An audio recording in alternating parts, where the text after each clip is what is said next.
Yeah, base 3.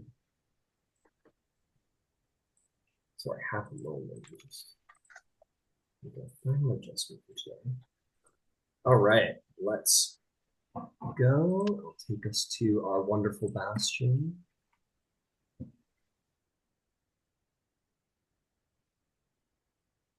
Oh, what the hell is this?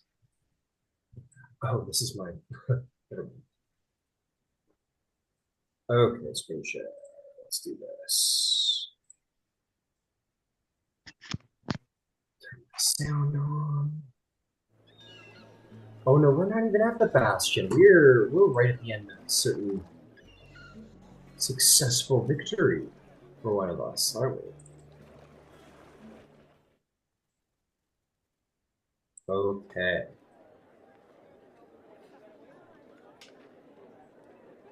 Too high on me. There we go. Exposure so you can see it. Beautiful mug. Okay. And last but not least, a little bit of this. Now get to the recap.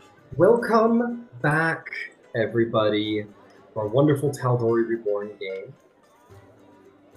And we find ourselves at the pinnacle of success for one of our brave adventurers. The finals to select the grand champion who will represent Horde in the day of challenging was conducted.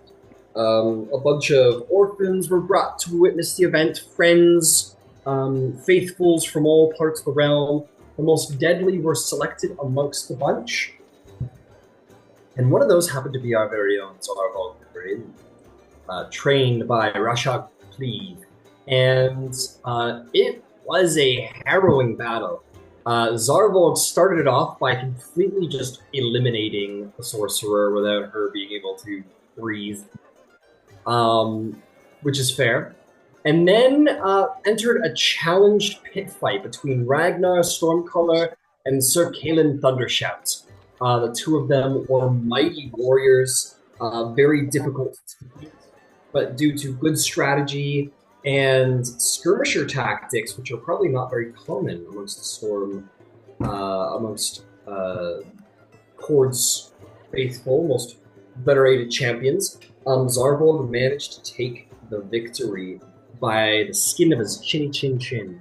Healers were on standby to ensure no deaths were had, so no worries there. But we start our session off in the wake of thunderous applause as our wonderful leader, Storm Lord, there it is, as the leader of the, he has a proper title, as the Earthbreaker of the God's Brawl Arena, roars out the winner of this victory, Zarvolg the Grim. Zarvolg, you are undoubtedly like your vision blurring, your blood loss is intense, your wounds are many, maybe you're like twitching a little bit as like a little last surge of lightning sort of hits your nervous system, you're kind of so you're alive and you're well, and all this thunderous applause is rung out on your behalf. What would anyone like to do with the aftermath of this battle?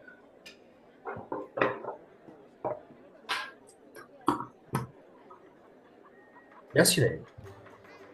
Happy can get to Zarvolg faster than Yvaine can, so I'm going to have Happy dash out there as quickly as possible and lay his little hands on him, and I'm going to get Zar a big heal because he looks like he's going to fall over.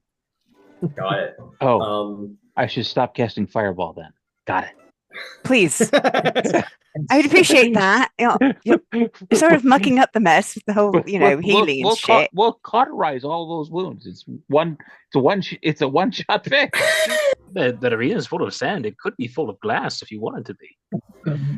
Yeah, not that I don't. I can't actually argue with any of these points. Yeah, not that I don't love that you are this intense, but could you let go of my arm before it turns blue? Oh shit! Sorry. Thank you. That was a wild. I love that. That was a fun detail. Good job. So as the various clerics begin to make their way onto the field, this horned rabbit storms past all of them. To which the crowd's like, "Woo!" Like a dog gets on the soccer field or something, and everyone starts applauding. And Happy turns around before getting to Zarvolg and kind of like does like looks at the crowd applauding and goes with his paws, and everyone goes, "Yeah!" And he puts his paws down. Yep. And then does it again, and everyone's like, "Ah!" Happy's like, really Zara, take happy. 60 points of healing back, please. All right. Yvaine mentally commands Happy to stop fucking around, and Happy kind of runs over. And, Oh no, he can go back to taking applause. I just want to get, my love sorry, healed. well. He's losing blood and falling over. Well. Yep. He's fine. Let me know when the orphans can storm the field. Oh no. when the orphans, well, it's a 10-foot drop, so I don't think any of them are storming the field. Shit. All right. Yeah, I don't think Sorry, anybody's that storming was- the field. Part of the plan. Oh no. Oh, can I have my new mini? Oh, yeah. Right, your new mini. Holy shit. There's a new Yes, let me go get your new mini. I was like, cool. Yeah, let me go grab it for you. Yeah, might potentially be a moment. I gotta see if I already got it down. But yes, it's on the way, I promise. Yvaine also Oh yeah, I got it for you. Kiro's arm, rubs it down, just says, sorry, I may have been a bit excited. No, you're fine. I love the enthusiasm. I am very attached to that arm, as I am attached to all of my limbs. I like to keep them where they are. As understood. Thank you. Boom, Zarvolg upgraded. Let's fucking go. Yeah. Damn. Oh yeah. Samurai pain armor Zarvolg. It's okay, I guess. And a fancy sword. Whatever. It's whatever. It's fine. You too. Is Zarvolg like winking? Oh no, he's not. Okay, I thought you made the character. Yes. Oh my god, make it wink. I was like, dude, no way. That's awesome. Yeah, there we go. That's a little bit better. The contrast is a little intense. Yeah. Yeah, there we go. Need some Armor of upgrading. Pain, baby. Let's go.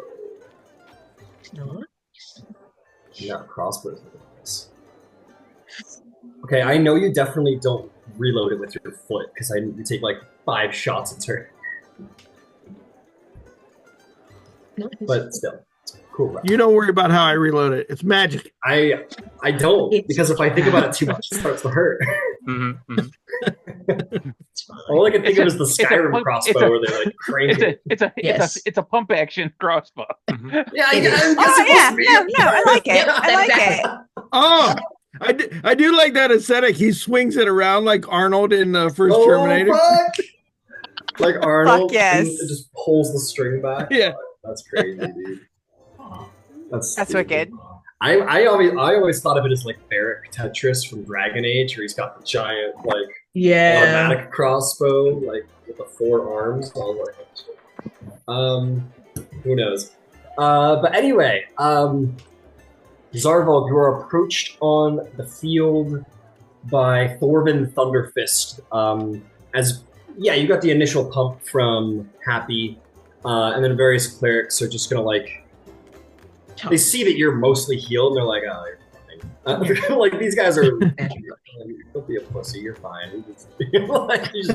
And they go over the people who are passed out, and they start healing up those guys. The clerics of the Stormcaller, or the Stormlord, are pretty intense folks.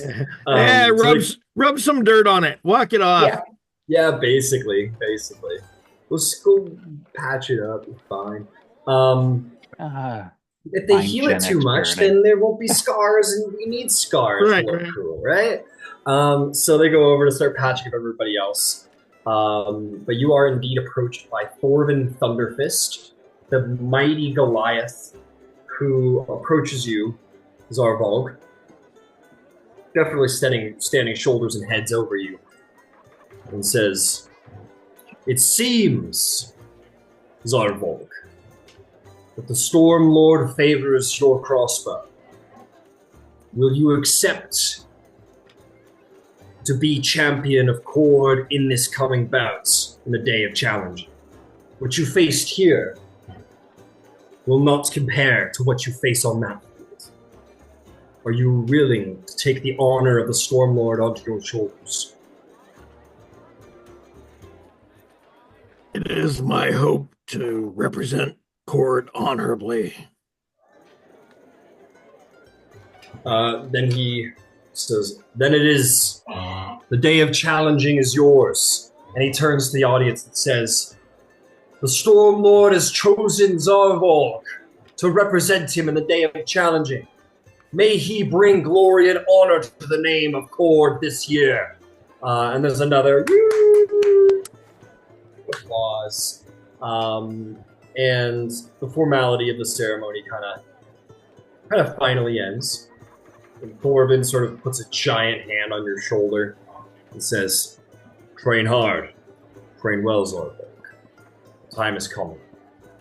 And I expect the champion of Bahamut as every year will not be taken lightly.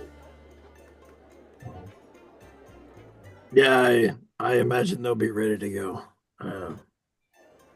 I'm honored to even be able to represent Cord, but I will do my best to present the greatest showing. He'll give you a nod. And that'll be that. He will return. He will return to the stands. The formality of the event kind of calms a bit. People sort of stand in their seats. Some people kind of shaking their head in surprise, having not thought, or their thoughts of who might win being dashed, and others more excited. There's a lot of excitement and tension in the air for what is to come for the Stormlord's honor. What would anyone like to do?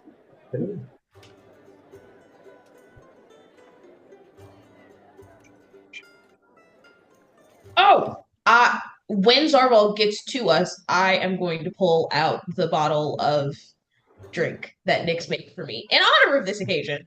Oh, absolutely, absolutely. Nice. Well, or maybe the question is, Zarvolg, what are you doing? Because you're obviously going to return to your friends, but do you do anything before returning to your friends, or do you just kind of head up there? Yeah, I mean, since I've already been healed a little bit, I'll probably, it's been easy to pick them out because there's not much of a crowd here. So I will head up to that group and kind of, wade into my group mates and the orphans. You do so. You make your way up into the stands, bloody and injured. Especially the young boys, with great excitement, kind of come over. Yeah, you won, yeah. Some of the boys and most of the girls kind of are a little shocked by your appearance, because as you approach, you're already a pretty intimidating looking dude. You're wearing this demon icon armor. Your hobgoblin alone looks pretty intimidating, and you're also then battle worn and weary, like not bleeding anymore, but certainly damaged, bloody, sure, bloody, and it's a pretty intimidating sight.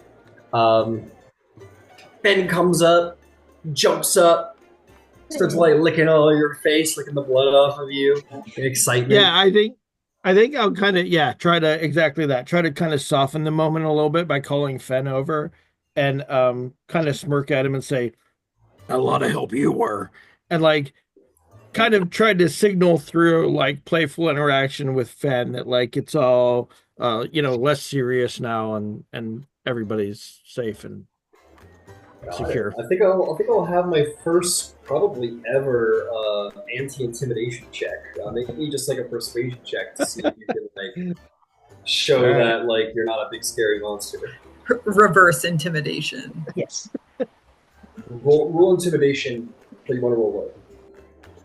It's actually roll intimidation. Well, you know what? Sure, fuck it. Let's do it. Roll intimidation, but you're trying to roll low.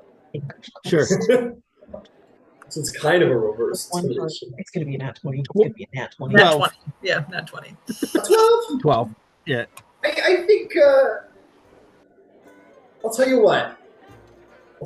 Ben is providing you disadvantage. Go ahead and roll it. Oh, sweet. Like, this is a good thing. It's all a good thing. Good job, Ben. Oh, no. 12. 12 is the disadvantage roll. What was the disadvantage roll? Most of the kids are cool with it. There's still a couple that are, like, maybe hiding behind the skirts of the dwarf who came along, whose name has escaped me at this moment. I guess the time. But so maybe like there's like one or two kids who are kind of hiding behind the dwarven caretaker. But the rest of them are, they warm up and see that you're just a person, and kind of come over and jump around you and celebrate and high five. Yeah, Ember. When Zarvolg gets down, and he's obviously trying to be less intimidating, and when he gets down to wrestle a little bit with Fen, I'm going to use prestidigitation to make sound. Gas. They're kids. It's a fart joke. Got it. Yeah. Because like, hi, party, gross, ew, and also like. Hero starts laughing. They also playing a song going.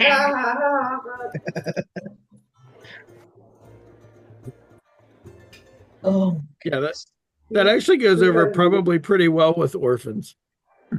Yeah. Yeah, Probably. that was my thought. Hey, we get the fart out of you. You did so hard that you farted. Ha, ha, ha, ha. love these kids. They're great. Yeah, this is some of them. But yeah, it's generally a good time. There's only like I said, there's only one or two who are like maybe just like aren't into like blood sport. And you know what? Fair. That's okay. It's not everyone's cup of tea. It's not for everyone. That's okay. Right. To watch people bludgeon and slaughter each other, it's like unconsciousness. Just not for everybody, and that's okay. And Yvaine will sit with those two and just talk about whatever they want to talk with. They're just thoroughly shaken by the blood sports. That's all. They don't want to talk. They just want to go. and they'll go eventually. But for now, they're just gonna chill. Make them little flower crowns. Druid craft them some little things. All right. Well, they're still a little salty from walking a straight line. Don't get lost. Yeah. I wanted to go look at stuff. I walked in a straight line to see people try and kill each other. We did promise them animal rides though. Oh my goodness. Society is a monster. Says this one little it's like this little dragonborn girl with like a little bow in one of her horns. She's like, society is evil. She gets it. And then you confirm it. She's like, oh no. I was just hoping I was wrong. I'm sorry. I didn't know I was supposed to lie. But you know what's Yvaine's going to look at Finch. The angelic one, you could calm the children. Smooth this over. The dwarf goes, absolutely not. You're not casting spells on my kids. No, not like that. Not like that. Are you serious? What does this mean? I'm a cleric. I know what that fucking means. I've seen that motion before. They have wings and they glow. Do you? You think I haven't been tempted to cast calm emotion on these kids? Do you have wings? Fucking wings. They do. So that's what I was trying to signal. I'm not going to have anyone cast spells on the kill. Be real. Enchanting the kids. No.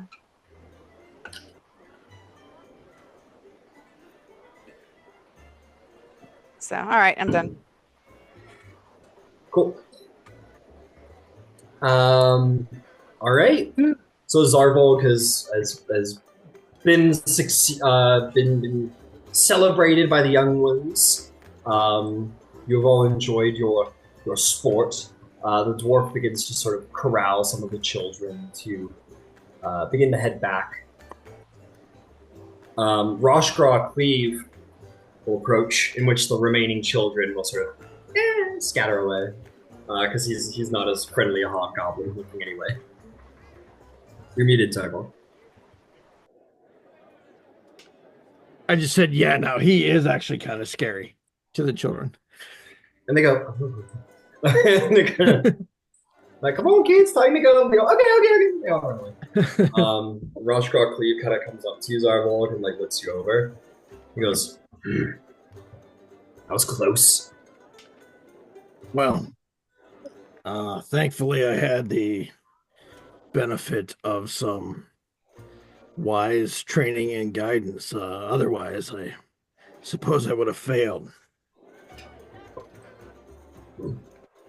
Perhaps not wise guidance enough. If you're gonna beat the champion of Bahamut, you're gonna have to be a lot faster than that. Yeah, we're gonna have to do a little bit better. I agree. So I guess we get to work. He sort of nods and he says, go celebrate your victory. There won't be any lollygagging after that. Understood. No lollygagging. I still got to get used to the armor a little bit, but it's very nice. It feels comfortable. Thank you. He just sort of nods at you firmly. And by the nature of Roshgraw Cleave, no compliments are paid, just simply to do better, and he departs with that notion. Nice.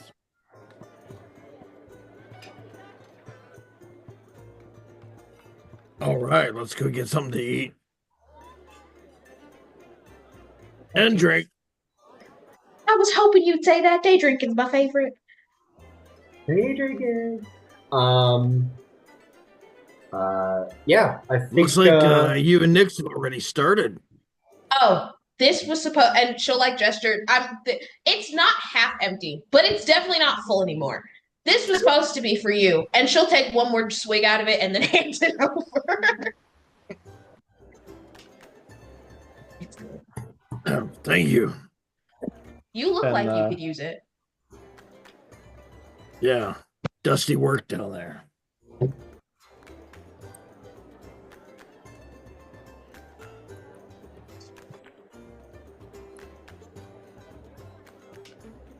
All right.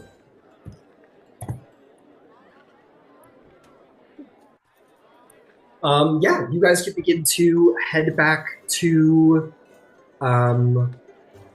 wherever you want to go. Yvaine departed for a moment, but we'll, whenever she gets back home. The dwarf basically is like starts corralling the kids and goes over to Yvaine, says thank you, is gonna, gesture to go like enjoy themselves, and we'll be and we'll depart with the kids, give you guys a chance to celebrate together. And yeah, and you guys are free to do what you will, what you want to do. So is there anywhere you want to go? You want to go drinking? Yeah. Celebrating, apparently? I'm definitely going drinking. I don't know if anybody else has things they want to do. Yeah, I'm going to go on a side quest. Is the side quest day drinking? No. To go to the church and see my dad. You should go day drinking! I mean, if I'm going to go to church and see my dad, then you're probably right.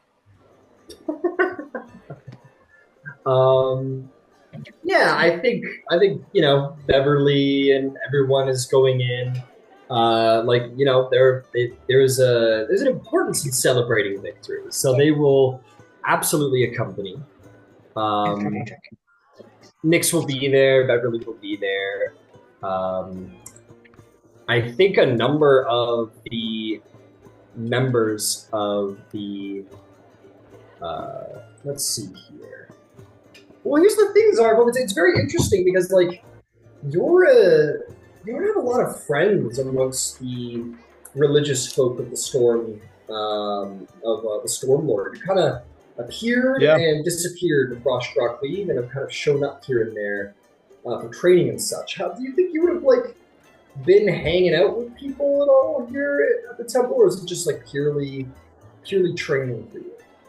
Well, I think we'd said that, like, oh no, he would have been hanging out. I think 2 weeks ago, or technically like up to a week ago, he was spending kind of all of his time, the majority of it training, or good training session or whatever, but time in between, time afterwards, time before, at the temple. Since in the past week when Roshgrok came to the Bastion, probably less so. He would have had less reason to go to the temple. But yeah, I mean, I think so. I think he tries to, when he's in Amon, spend most of his free time when he's not, eating or sleeping or whatever at the temple. He doesn't spend most nights there, but definitely like a better portion of the day than just his training sessions. Understood. Okay, yeah. So you've been making friends around here. So I'll say a couple of, like, I don't know, a couple of the people who are in the stands watching, some of the kind of, not these like potential champion types, maybe people you become friends with, are all like, yeah, let's go out to drink.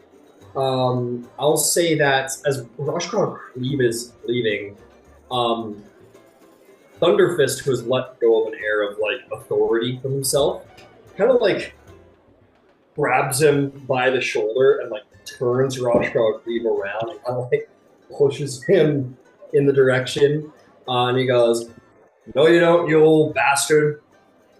Part of competition is celebrating a victory." And he will look at you and say, "If you'd have us, Zarvolg, we should celebrate your victory. Where would you like to go? And how much would you like us to spend on you in alcohol?" Well, I guess we'll find out. I've lost a little blood, so I'm a bit of a cheap date this evening, so I guess you're all in a little luck.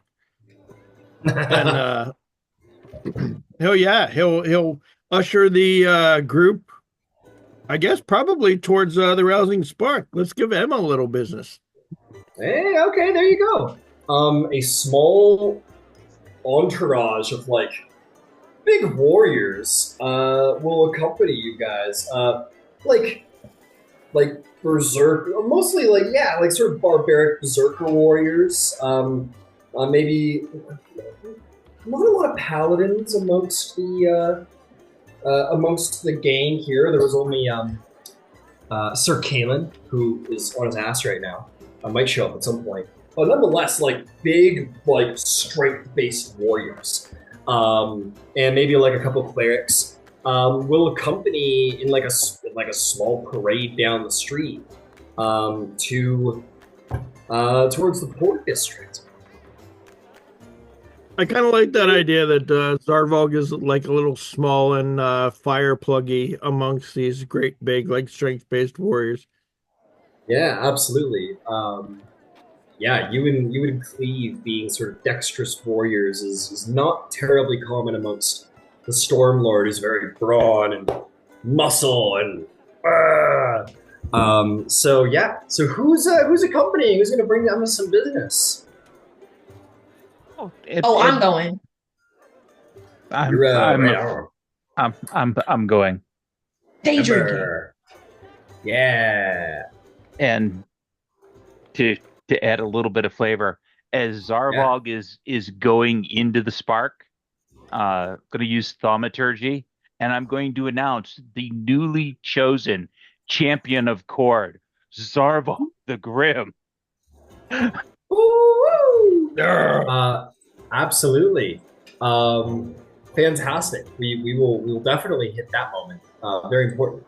And Zarvo will point out to as soon as he thinks everybody's in, as soon as everybody can see, he'll point to the dragon's head and be like, "I killed that dragon. Almost cut me in half." Be like, ah! And they'll like pat you on the back and be like, sure you did. And they'll like laugh. They'll be like, no, tell us the story, and they'll be into it.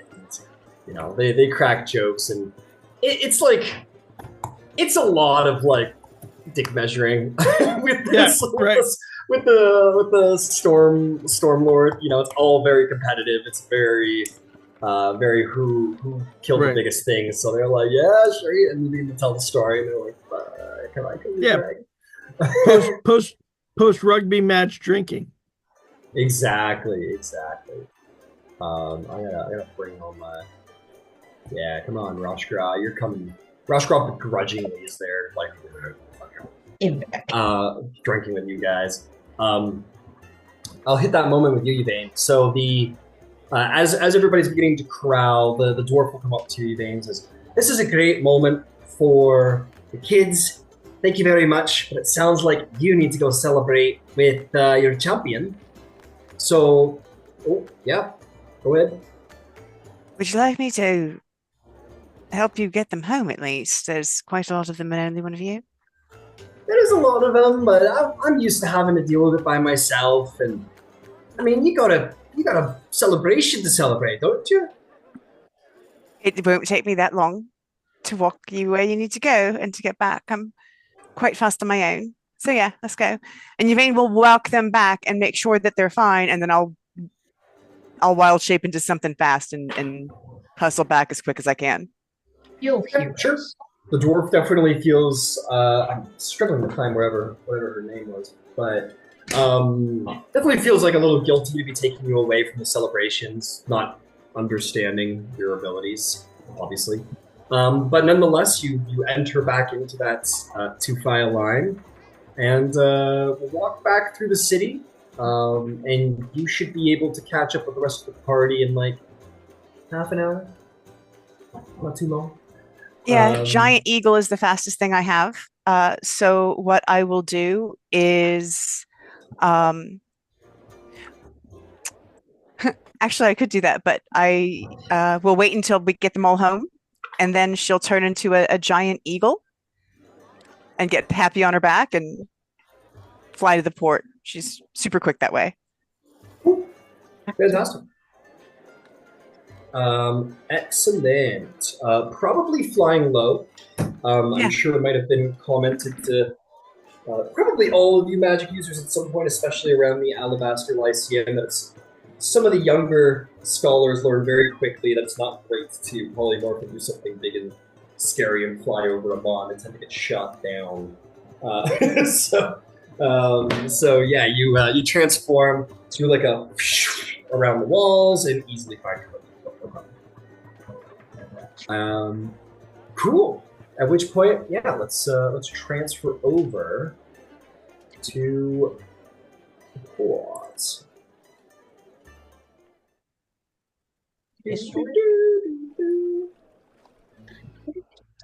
No, we're not training anymore. We're celebrating. Okay, let me just check the mood. Give me that time music. Give me that love time tent. So yes, the door opens, and with a booming voice, Ember declares, "The new chosen of Cord for the day of challenging, Zarvolg the Grim." And everyone, woo! The whole bar sort of raises glasses and mugs in celebration of this news. Very exciting. I'm just going to drop a bunch of strong-looking minis in here. Well, I guess me placing the mazes doesn't matter so much. But anyway, you all find your way in. Grand celebration, applause from the people. You guys find a nice, probably your usual, or your old usual spot, the long table at the back of the room. And sit down with all these warriors, and they're like, "Oh yeah, you killed the dragon, did you?" And you start telling the story, and drinks are had, and quickly, Zarvolg, you're like, a drink is put in front of you, then another drink is put in front of you. Like, you're talking about being a cheap date, but like, I mean, the people in this bar are buying you drinks, the warriors of the Stormlord are buying you drinks. It's you got a lot to drink. I also I also just realized it wasn't intentional on my part, but maybe on Zarvolg's part, that this is where the Sparks hang out too. So they'll get to witness Zarvolg in his glory. I didn't think about that, but that's a nice little bonus. Hell yeah. Yeah, if you look in their direction, they'll like different members will like raise you a mug. We'll say I like to just make them available. Like I know they have lives, but it's cool to make them available for you guys. We'll say that there's like 2 or 3 here, and then throughout the course of the drinking, like many more of them begin to show up because they're like, oh, there's like a big thing going on. Come hang out, you know. So they eventually all show up and raise mugs. So you've got at least like a dozen mugs of ale, just like ready to go for you, Zarvolg. So yeah, it's a good time in there. It's holly, it's jolly. Is there anything anyone would like to do?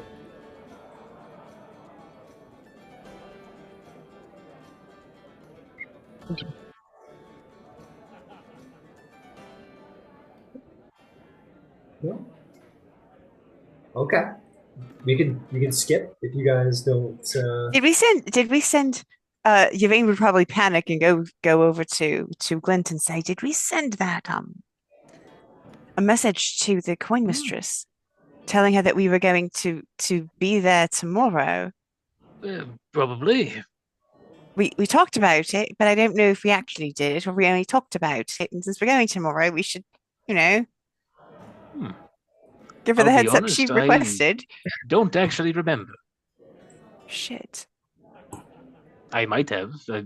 I say a lot of things in 25 words or less over the course of a day, and sometimes they bridge reality and space. It's like, oh. It's very true. Do you want me to do it again? Do we want to surprise the coin mistress in the morning? Or do we want to make certain that she knows that we're on our way? Isn't this the same coin mistress that you said we'd be making an entrance into the courtyard of her house? Apparently. Or I don't know. The teleportation circle connects with one of the temples in Whitestone. It doesn't connect directly. Yeah. Yeah. But I mean, she made a comment about coming unannounced and it being a dramatic thing, and she did actually reference it. Yeah. If I had 7 extra people coming to dinner, I think I'd want to know that ahead of time. But I could be wrong. Fair point. Glint will pop a sending spell to Vexali. And so you do. Hello, it's Glint with Tack. We'll be there tomorrow, I think. Time unclear, probably at night. Sorry, I should have asked this before I cast the... And this all cuts off. Yeah.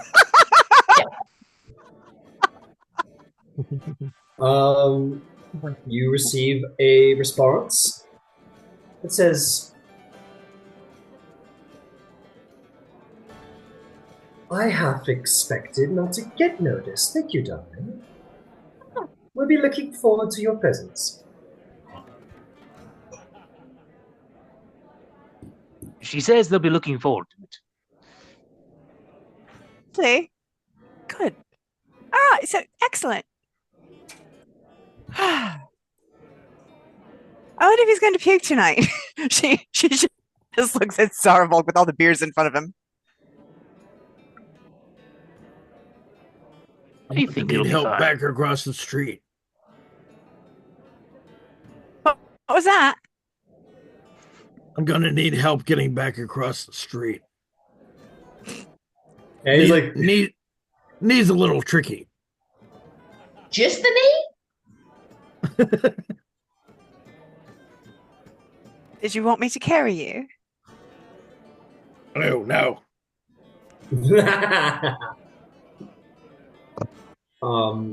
At this point, let's see who comes in. You'll see actually Ragnar Stormcaller. Beat the fuck up. Actually, less not so much beat the fuck up, more just like has holes in him. So he's still bandaged up, but he took most of his damage from slashes and holes, less bludgeoning things. So he's bandaged up pretty intensely, and it's impressive that he's back on his feet, but no doubt the help of the cleric. He comes over and claps your back and like grabs you by the back bandolier or whatever, pulls you in really close. He's like, "Good job, Zarvolg," in your ear. He says, "I almost had you, you fuck." And then he goes, "Ah, he won. Good for him." Well done, barbarian. I'd like not to meet the edge of that axe again anytime soon. Well, if you lose, you have at least a year.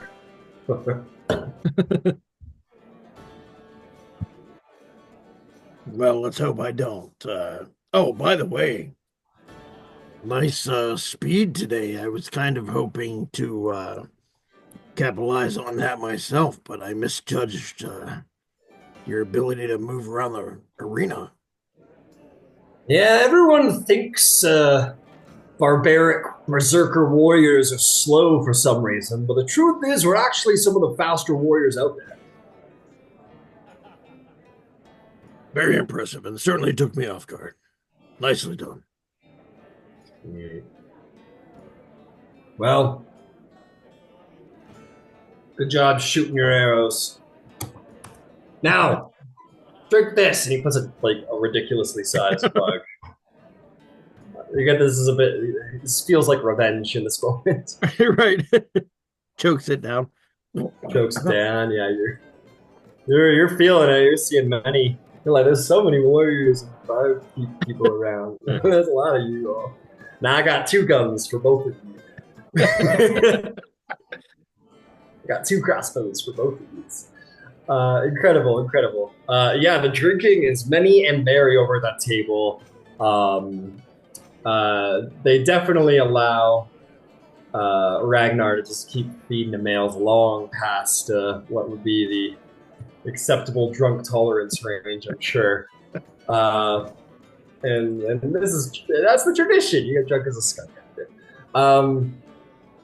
Fantastic. Well done. But you get people coming up to you from all across the bar, Zarvolg, whether you're coherent or not, or remember it or not. Shiraku comes up and goes, congratulations, my friend. Wow, very good, well done. I'm very impressed. Kazi's like, incredible. Oh, I can't wait to see them for that competition. It's going to be amazing. Balthazar's like, I will right to feel pain. And it's just like a series, it's like a yeah. I want a song.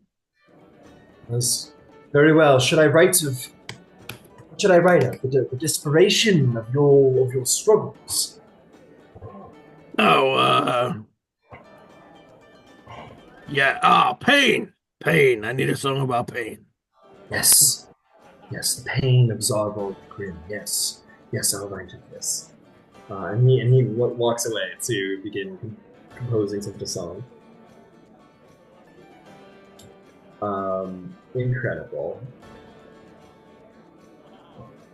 Roshkar looks sour as ever at the end of the table, of course. He gets some mean looks from Thunderfist, and he begrudgingly takes a drink. But Thunderfist seems to be ensuring everyone is celebrating. It seems to be, right, at least by the tradition of the Stormlord, very bad taste not to celebrate a warrior's victory. Right. And Thunderfist seems to take it very seriously, celebration. Incredible. So while Zarvolg is becoming a pile of alcoholic goo, is there, what else is going on? Is there anything else going on around the tavern?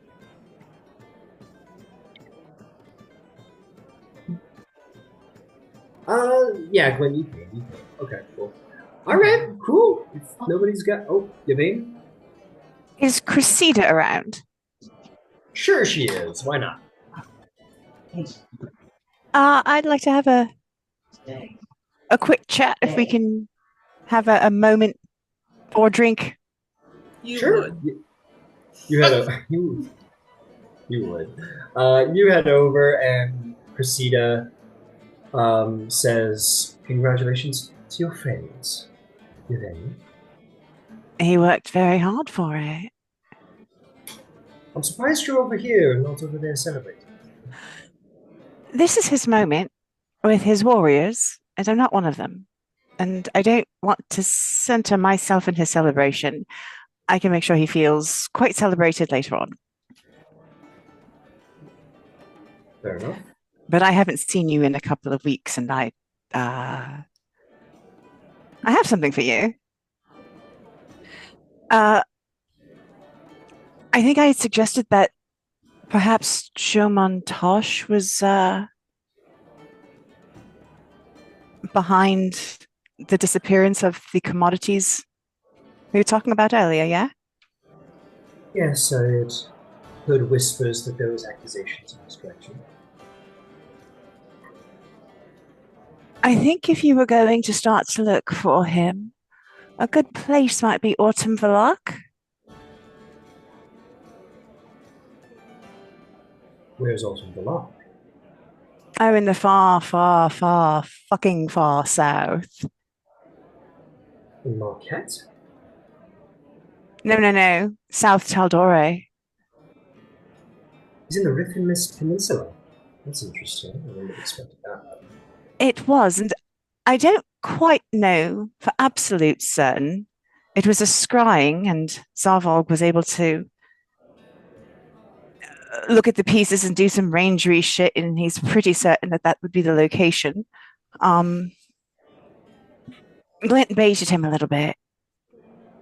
I think there's some truth to the rumors we've discussed. Well, if he's lounging about with the Iron Authority, there's very little that the Cobalt Souls will be able to do. But if you happen to learn more, please pass it along. And especially if you gain evidence or certainty about his location. Oh. I know you like to keep these little snippets to yourself, so I hand them to you as I have them. When I go hunting for him, I'll let you know. Very well. Well, thank you for the tip. All tips help when knowledge is valuable. If I wanted to hire a teacher, per se, and wanted said teacher to be able to live in an area and also keep an eye out for interesting tidbits of information concerning the temperature of the people and walls and such like that. Like, how do I go about doing that? You want to hire a spy master I who will pose as a do. librarian? Sort of. Well, I'm sort of sponsoring an orphanage, and they do need a teacher, so I can provide a cover and a good weekly salary. Ooh. You want to turn children into spies? No, I don't want to turn the children into spies. But I figured they need to have a reason to be in the area. So why bring up the orphanage? Do you wish them to be a teacher at the orphanage? Oh, yeah, actually, I do need one. Or two. Perhaps two. Is it simple as just like going to the library and saying, hey, I need to hire 2 monks? Well, we're not exactly for hire, as I'm sure you're well aware. I mean, we don't mercenary out.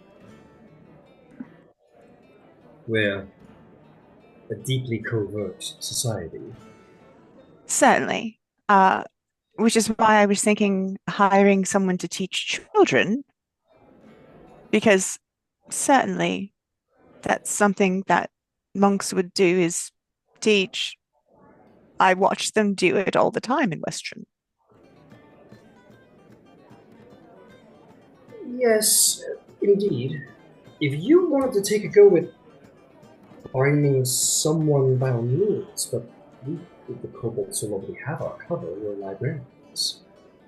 There's a very well-built reputation with that.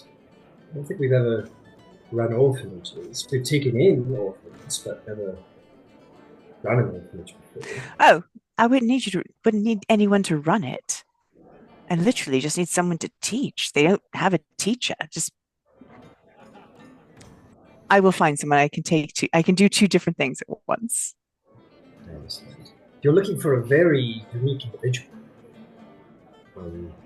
I'll let you know if I can think of anybody, but I'm not sure this will be the realm of the Cobalt Soul to report to you and teach outside of the library. I will find someone else. Thank you. Very well. Well, I'll keep my ears to the ground for you there. Finish our drink and be done. She'll kind of lean back in her chair and look over at the table of rousing sparks and kind of shakes her head to herself and kind of turns back to you. Says, well, I mean, you could always just... May I ask, why do you want this person to be specifically for you and not attached to the Cobalt Soul? You want to perform spycraft outside of our organization? No, not necessarily. So you said something that's stuck with me all these months, which is why would the Master of Defense want to take down the walls? And I am certain that their intelligence far exceeds my own, but based on what I know of what's happening, say, in the dividing planes, etc., I mean, my inclination might be to build a second set of walls just further out and incorporate the whole group and offer them protection. Either way, whether you're building or taking down, it's going to cost money. I understand, but it is a strange inclination. And I was wondering what people thought about it, and I thought having someone who was there who could actually get information about that, because I can't do it. Have you considered going into the castle and indulging in the politics? You are, by all allowed on the castle grounds, being directly employed by one of the members of the Tal'Dorei Council. I'm no one. I'm. You most certainly are not nobody. The streets speak of your employment and their achievements. And you are employed by the Master of Arcana in the Tal'Dorei Council. You are most certainly not nobody. Why would anyone listen to me about matters of policy? Well, that's the trick. You may not be there to listen, or to be listened to, but you could certainly listen. You'd be surprised what you could learn by sitting on a bench next to people who are talking business. Do I need reason to be there other than, oh, hey, I just thought I'd come and engage in some civic discourse? Well, you have an excellent excuse. You need to speak to your employer about very important matters. All right. That does make it easier. And yeah, no, I'm not trying to do something independently of the Cobalt Soul. Not at all. I just understand that they have their own individual priorities, and this is parallel, but not exactly a part of. I mean, the whole thing is based off of a question you gave me, but I understand that it's not directly tied to a Cobalt Soul inquiry, if that makes any sense. If I may, the Cobalt Soul is already trying to achieve what you have curiosities about. It seems to me like you're taking a long way around. All if right. you want to learn more about the politics of the Tal'Dorei Council, that's already what the Cobalt Soul is trying to achieve. We don't see you at the library very often. Perhaps put some faith in the High Moon, and she might put some faith in you.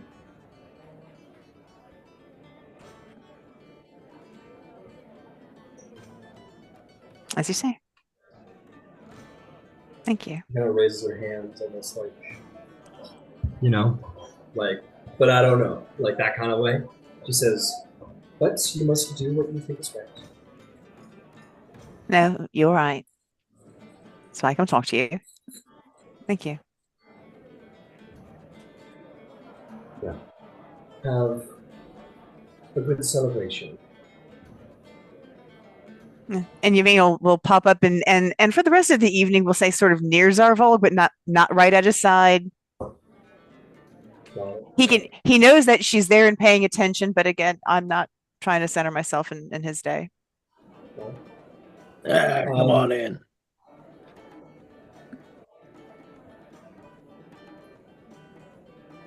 Well, yeah, I think it would be a point there, Zarvolg.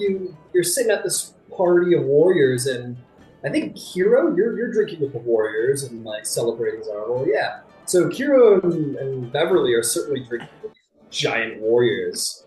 But yeah, maybe you want your friends to come celebrate with you. Who knows? Whatever you want. Yeah. Yeah, this is Qiro. She joined us recently. And obviously, you probably don't know, but this is Beverly, Paladin, I believe now, of Bahamut. Yeah, she's and like, I'll wait for the reaction to that. Yeah, everyone like turns and looks at like the little esquire. He's like, "Yeah, Stormlord, yay!" And they're all like, "Yeah!" Like, she's so glad to celebrate that. Just all vicious face. Yeah, Beverly's been getting a little in her cups. She's tough as nails and great in battle. Yeah, Zarvolg, come on over. Zarvolg, are you going to need help with any of that anytime soon? Just watching all of the cups slowly stack up higher and higher. Oh yeah, please join in. She'll just take one off the top, like down half of it, and be like, "All right."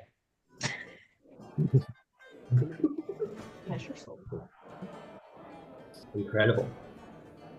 All right. So as Zarvolg enjoys drink with the warriors, but the more scholarly types will celebrate later in private, perhaps. We'll spin around, as I believe Finch is off wandering the streets, followed by their lonesome. You're heading to the Temple of Bahamut. Yes. Beauty. All right, you will enter easily enough. You will, in fact, quite quickly, probably before any of the party members even would have got to the spark, so to the, the rousing spark. There it is. Okay, cool. Long before that, you will find your way to Bahamut's Rest, I believe it is called here in the wonderful city of Mon. Come on in, Mon.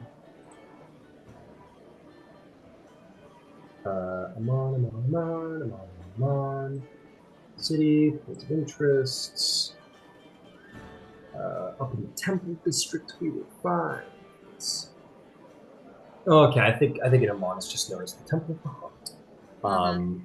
And yeah, you find your way there. This very large cathedral, like temple, very sort of almost classic Catholic-esque temple, gilded and many statues of great warriors, draconic iconography. It is a grand place. You walk within, and you are very quickly recognized by the attending clergy. Yeah, are you making any attempt to hide yourself? No. No, you just walk in. Yeah. My visit there is deliberate. I feel like I ghosted them several, I don't know the time frame, but yeah, kind of, I feel like there was supposed to be a celebration throughout Oz if we were so inclined, and I just decided to fuck off to a mountaintop instead. Yeah, in true Finch fashion, there was to be a grand celebration known as the acknowledging of your divinity, which you fully skipped, just like the first time they tried to do that. Whoops! I had to bring up the first time, didn't you? Ooh. Yeah, I guess I did. Thought you forgot about that. Yeah, no, I don't forget anything except all the time. Okay, so you walk in there and you see all these. You're like, oh, here they come. You see all these clerics begin to make their way down the hall towards you. And you're like, fucking go. Yeah, very quickly you are approached and surrounded. Like truly like the rising of Jesus after his crucifixion. Like you're fucking like the high priest comes up and goes, Finch and God, and the other priests all drop to their knees, and all the other churchgoers drop to their knees. Don't do that. Yeah, you're at the front like, no, please don't do that. And it's too late. There's maybe like 36 people on their knees prostrate before you. You're like, fuck. I like trip over one. Finch tripped on me.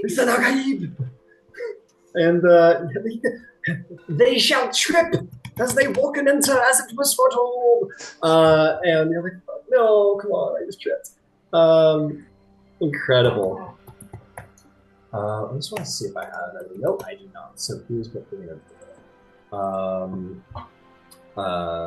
So do I get some ducks in a row?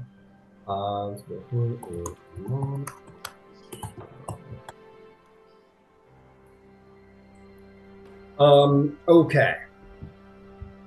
So let's see here. You look around for your father while all this craziness is going on, and the angels, the choir starts singing. You don't even know where the choir came from. Make me a perception check to see if you can spy some person to give you some goddamn safety. It's gonna be one of my brothers, I'm sure it is. Yeah, let's see. 18 minus 1, 17. It seems that Bahamut has no interest in protecting you from his own clergy. As you look around, you only see, the only familiar faces you see are of the clergy that has been desperately trying to, and like, I think at this point you're experienced enough in like clerical or like the media trained now. Yeah, the religious politics of like, you know, if the High Warden here at the Platinum at this place can get you acknowledged, there'll be decent clout for them as well. And you're like, you know, the politics, and you're like, fuck me. And these are all the people you seem to see. The High Warden, Sorel Tal'Dorei, who is a silver dragonborn, dignified, bright blue eyes, clad in platinum-trimmed robes, sort of approaches you, who has always been sort of, maybe for you, the sort of center of your life. You're the person who makes my life hard. But comes up and approaches you and sort of begins to speak and says, "Welcome, Finch and the God. You have returned to us after your disappearance. For we had feared the worst, but had faith Bahamut would protect you in your voyages and bring you back to us home. Welcome once more in his name." And you hear everyone say, "In his name." Yes, it is an honor and a pleasure to be here. I'm sorry. I know that it is past due. I got unexpectedly called elsewhere. And I feel like at that time I would like start to explain like where I was, what I was doing, and more specifically like what I was studying. Because that is, after all, like I think my higher power, my higher mission is to start to spread the word again of the Oath of Platinum. So this is a scale bearer. That's their title. So scale bearer Sorel sort of turns around as you say that and says, "For they are indeed, as the Platinum Dragon commands, a paragon of justice and honor, spreading the word, indeed bringing our faith to the far corners of the world. Praise be Finch Andergard. Praise be in his name. Indeed, in his name. And they say, but now that you're back, we can officially behold upon you the acknowledging. The acknowledging which has gone untold twice now, but thrice we might succeed. Yes, that would be my honor. And so it shall be in his name, and so it shall be in his name. And it says, well, we should proceed most immediately, and you can kind of see the look in his eye. It's a bit of, there's a franticness that isn't like there's a religious reason, it's more like you want to try and pin you down before you fuck off again. And it's like, well, as soon as it is in his name, he would wish it for it to be soon, indeed, especially with the great day of challenging around the corner. Our rivals amongst the Stormlord would wish this acknowledging not to take place, but we must see that our rivals are dismayed. And they go, I see them dismayed. And it goes, very well. So, when would be good for you? When can we book that in for you? When would be best for you? I certainly don't want to impose. I'm the one who's just walked in here and announced my presence to you unexpectedly. So, when's best for you? Perhaps on tomorrow. We need not wait long, or give the people time to know that your arrival is imminent. Let me look at the calendar here. Yes. You pull up my iPhone. But let me just look. Let me just go through Google Calendar real quick and see if we send out the Yvaine. The day of challenging is in 1 month hence. So perhaps in 1 week hence, should we have your acknowledging? That would be perfect. Thank you so much. Very well. For in 5 days, Finch and the God will be acknowledged the light of Bahamut, a true champion and paragon of his will. In his name, in his name. And it says, but please, make sure you are here the day before that we may perform the proper ceremonies and rites and rituals. Yes, I understand. Will you be here in Bahamut's name? Yes. And he very directly looks you in the eye and looks up like, the fuck with me, bitch. Like, he's never been that direct, but you can see it in his eyes, and there's all these, like, 3 dozen people here. This isn't the first time you would have, like, fucked off after saying you'd be here in front of 3 dozen people, but nonetheless, he's... On my zone of truth, yes, I will be here. And on your zone of truth, you would cast it before us. Yes, you have my word. Then you may do so now if you wish. If now would be good before the faithful of Bahamut. And I will. I will cast Zone of Truth. All right, you fail your own Zone of Truth. And he says, so then be it said before, here in this holy place, your obligations to Bahamut. Yes, you have my word. Your word of what? I will be here. I promise. Be here when? 3 o'clock sharp.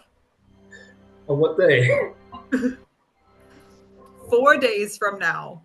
And so it has been said and heard in Bahamut's name, in Bahamut's name. Finch and the God, you bless us once more with your presence. Please, let you speak with your faithful now. Let me get out of your way, and we will see you in 4 days hence. At which point the people get off their knees on the floor, and many begin to surround you. One brother, Haran, says, allow me to confess before you, and this will go on for about and I will let it happen. I feel like at this point, I will I put my hands on their shoulders and I will listen very intently and just kind of make my way around. I think Finch at this point has recognized the figurehead that they've become, and it's just easier to follow through with what that represents for a lot of people. So they will just let it happen. Excellent. This one knight approaches at around 20 minutes in. You're nothing hurt. You have a 20 con. There's nothing that fucking phases you. You're standing there, and this is maybe the 15th person you've been through who've redeemed for something, or heard their confession in front of all these people. Why did you do that? Sure. and like kissed someone's sword at one point. You're like, I didn't. Well, okay, fine. And like you've done all this shit. Like a Reddit forum, like Finch. Am I the asshole? If Yeah, pretty much. This one person says, "Finch and the god, should I have pomegranates for snack, or should I have something more sweet and candy-like?" Whatever sparks joy for you. Sugary candy it is. And so it shall be. And they like all of it. This one knight approaches with their squire, and a squire who's like straggly and clearly hasn't done like on sight, like just hasn't looked like to have done. It's just like a bag carrier, like doesn't look to be very strong. And this knight in like shining armor approaches you with the squire behind him who's like carrying his sword and halberd. And he says, "Finch and a god, will you do the honor to my squire of knighting thee worthy of being a true pal?" And then before he can finish, this hammer comes out of nowhere and fucking clubs him in the head. And he goes like, ooh, like side body, like flailing through the air. And you hear, "Oh!" You hear Lady Kima, and you see Kima, and she goes, "All right, you bastards, everybody." And then you hear, "Oh," and she goes, "Oh, give me a break." And she goes, "Now, everybody back the fuck up." And everyone backs up. He goes, "I'm taking Finch, and no one's going to stop me." And everyone's like, "Okay."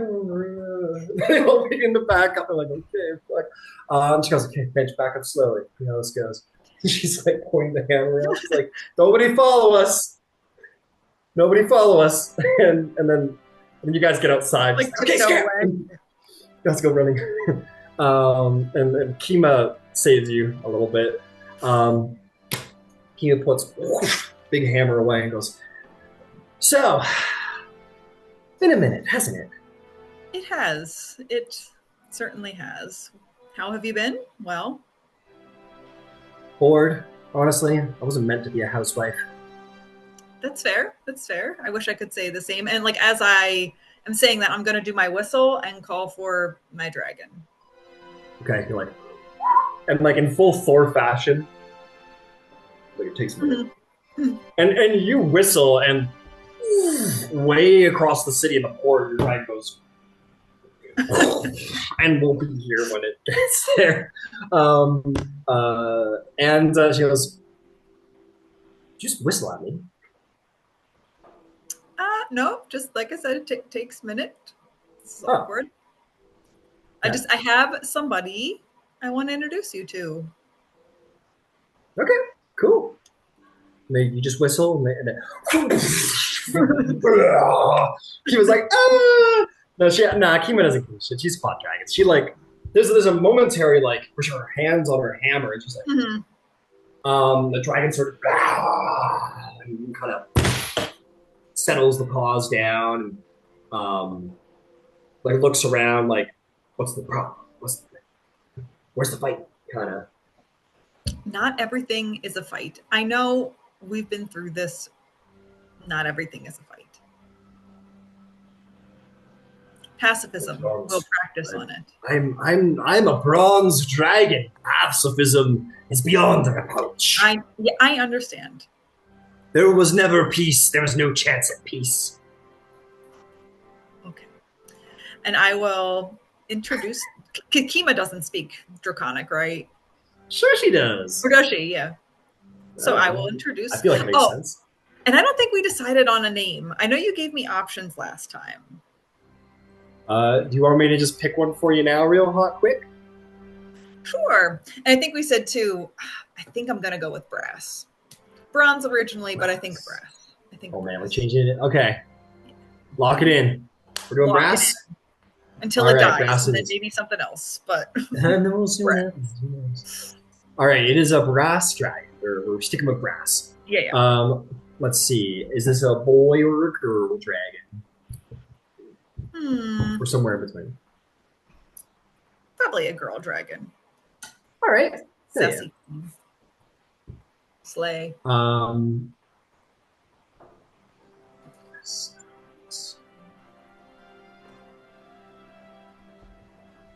name. I'm seeing Maselli, but what about like Melisaurus or something like that. Sure. Melisaurus. All right, cool. Never mind, Embrass War peace was definitely an option. So Melisaurus looks around, realizes there's no fight to be had, and kind of chills out.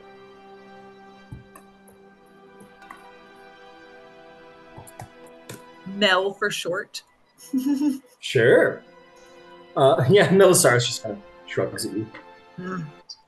This. Just not in front of other dragons. Melisaurus. Oh, understood. Yes. Okay. This is my mentor, Kima. Oh. This is Mel. Looks up and goes, well, if there's any reason to run away from responsibility to get a cool dragon to ride around on, I suppose that's it. I suppose that's a pretty good one. She'll sort of wave at the dragon. She's not sure. Because I'm not really a bowing kind of person, but it's good to meet you, Melisaurus. Yeah, I'm Lady Kima of the Lord. And Melisaurus says, the songs of the dragon spirit speak of Lady Kima. It is an honor to meet you. Lady Kima goes, cool. The dragon spirits speak of me? She goes, yes. They speak of your battles against Thordak, the Destroyer. Thordak, the Terrible, and all the other names. And many other adventures you have been on for Dragonkind and in the honor of the Platinum Dragon. I can't hear them anymore because I'm here. But they did speak of you. Lady Kima's like, hear that, Finch? They spoke about me. Of course they did.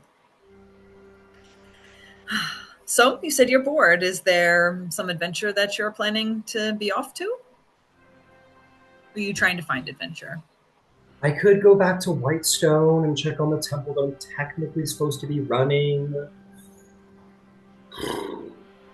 But I've done that, like, a lot of times. Allure's always telling me to go visit my friends, and that's like a whole journey. I know it's very time-consuming or whatever, but... And our schedules never sync up.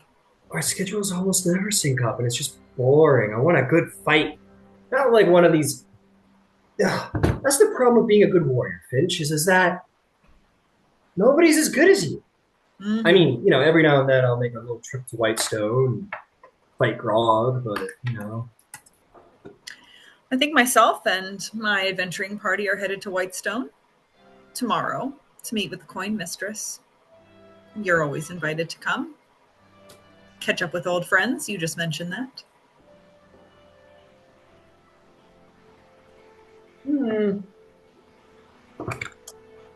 Nah. I'll flick some dirt out from her fingernails. She's like, sounds boring. We're probably gonna go drinking with the Rolos or something and sit around their big creepy castle. I mean, it's not exactly a battle, but when I return, I'm certainly happy to talk to you about where I've been. And when I return, I can take you with me. Make a persuasion check.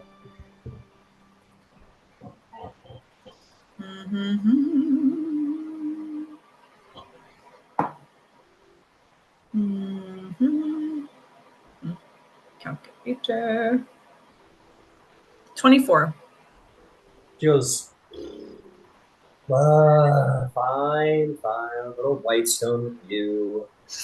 Things are always interesting happening around here, so maybe I'll get lucky and there'll be some horrible dragon apocalypse again. You never know. Yeah, one lightning could strike. Then we can meet tomorrow at the Rousing Spark. Okay, tomorrow at the Rousing Spark. I'll see you there. Sounds good. Well, good luck. Careful going into that temple. What you're in for. Yes. Now that I've escaped, I will not be going back until... And I'll have a momentary lapse, and I'll be like, 4 days from now. 4 days. For what?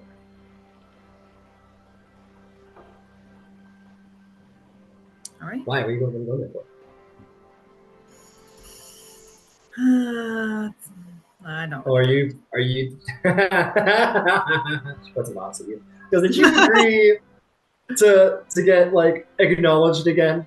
Yes. I have to go through with it this time. They will not forgive me if I flake on them again. The only excuse that they'll take is death. And even then, I'm afraid the celebration will just be greater.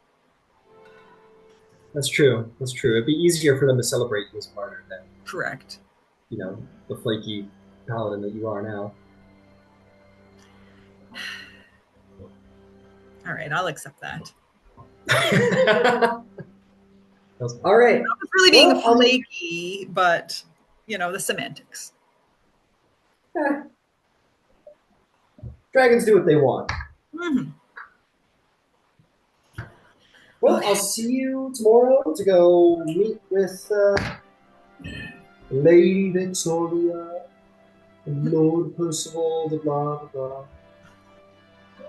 I'll see you then. She walks up to the dragon. She's like, and Melisaris is like, she kind of like slaps her hand. What are you doing? He was like, I was trying to have like a mo, like I don't know, like a. She goes like, I'm not like a horse. What do you mean? I don't. I don't know. It's fine. It's fine. Never touch a lady's scales without consent. No, he goes, okay, fine. See you both tomorrow, right? Both of you? That's right, both of us. Also, it's like, that's right, both of us. No, Finch doesn't go anywhere without me anymore. That's right. Though she try. Though they try. All Buddy. the time. Partner. Buddy. Buddy. And yeah, she'll go walking on down the street. Saved again by Lady Kima. Truly the soul of protection in Bahamut. Facts. If Melisaris, I don't make it back in 4 days. it's hilarious. Bahamut's just gonna come down and be like, oh. Melisaris goes, how many times have you run away from this? What are they acknowledging exactly? It's a very long story. I can tell it to you on our way back home. Very well. Climb aboard! And I'll get on. You climb on, and Melisaris kind of like side, looks back and be like, can you do the thing? Can you like draw the sword and do the little hammer, do the war cry and everything? Can you do it? Yes, I'll do it. Okay, cool. Some person's walking down the street. Suddenly a dragon lands on the nearby house, and the wings sort of arc back but flutter out so as not to hide you, Finch. What do you do? Ooh, I don't know. Well, I was like, come on, do it. Make a grand warrior, come on. This is just ridiculous. They know me here. Everyone knows me here. Just do it, come on. That'll be cool. They'll love it. Okay. Just they're staring. All right. I will raise my hammer and I'll let my own wings out. I imagine Finch super apathetically is like holding the hammer. The wings come out and is like, yeah. The dragon goes, and then, and all the people are like, in his game. And you fly through the air. I'm dragging back. And Melisaris is like, fuck yeah.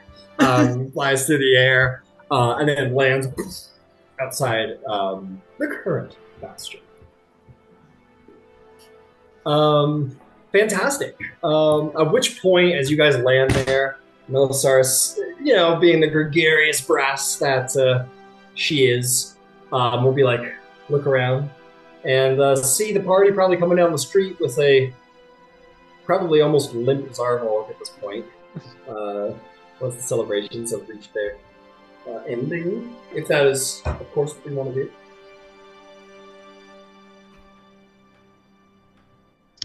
Oh yeah. Oh yeah, it's early bedtime tonight.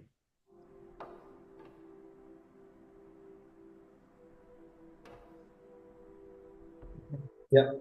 Melisaris kind of is like, of you as you walk by. And will seemingly just walk by. It's a little annoyed. Did you snarl at all the warriors? Yeah, well, yeah, I was like, and wait, like doing this at you all. Nobody knows what that means. You all just walk by. Apparently, nobody said anything. Very drunkenly, Kira's gonna go, see, I told you it was evil. I'm going to bed. I called it. It was evil the whole time.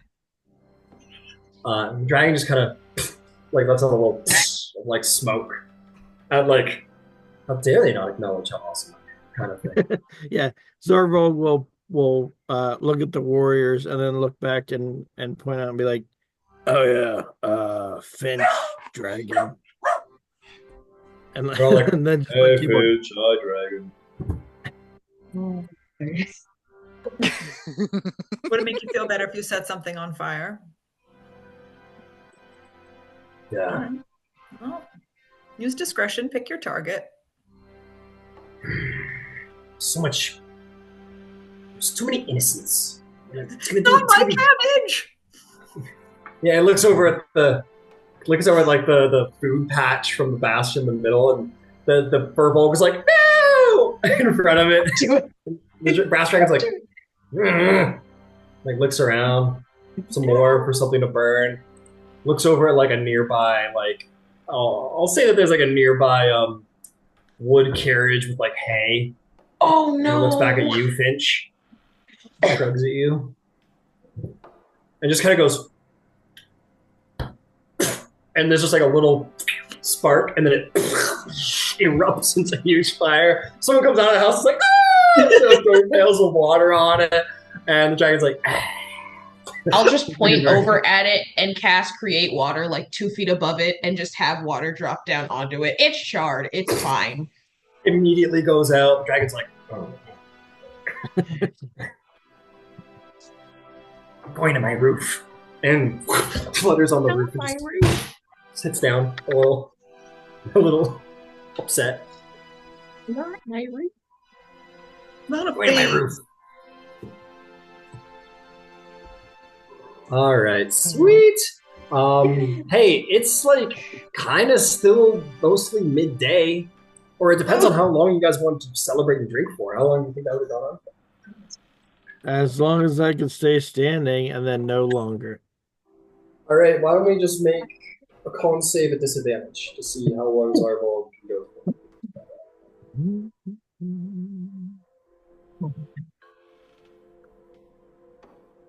Oh, this is going to be low. Oh, they're both 9s. 9. 9? You last for 9 minutes. Let's see. You got. I'll say like. You go for like a good. A 9. We'll say you go for like an hour and a half. You know, you're setting in pretty heavy up the front. You're like, no. Like maybe you're more done around an hour, but you managed to like stay for a half hour by being like, oh, fine, like, fuck off. And eventually you're like, oh, like, okay, we can't speak. Now we get to take home. So after like an hour and a half heavy drinking, these warriors toasted you. So you guys all, head back pretty much exactly the right time. Where you all meet at the bastion.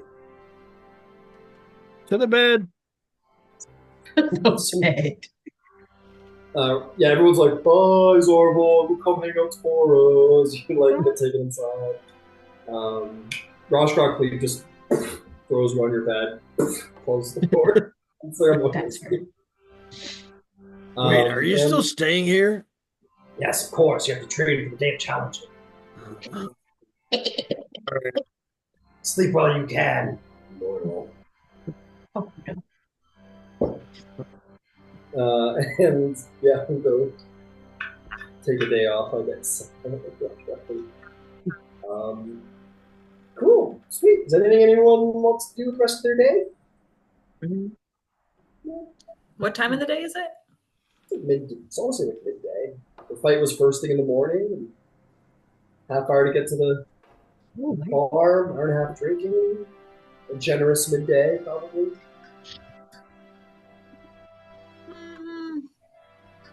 Can I make Sit around. I was gonna say, can I make my way to my family's house just briefly? Yeah, sure. But just to check, just so I know what people are up to, if anybody's up to anything. Does anybody else have stuff they want to do for the rest of the day? It's okay if it's a no. Yvaine is going to take care of a very drunk Zarvolg, so. Got it. Actually, there is something that Ember will do once the partiers have moved on. I want to go find out who Avandra's champion is going to be. Ah, okay. Understood. That's us. Jesus.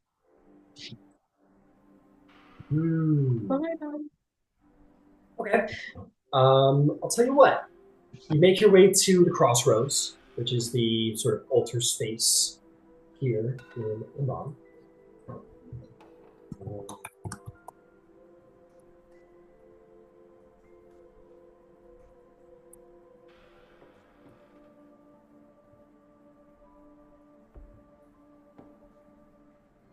So, okay, let's see. Make your way over there. Okay. Hey, fun fact. This is going to be cool for you.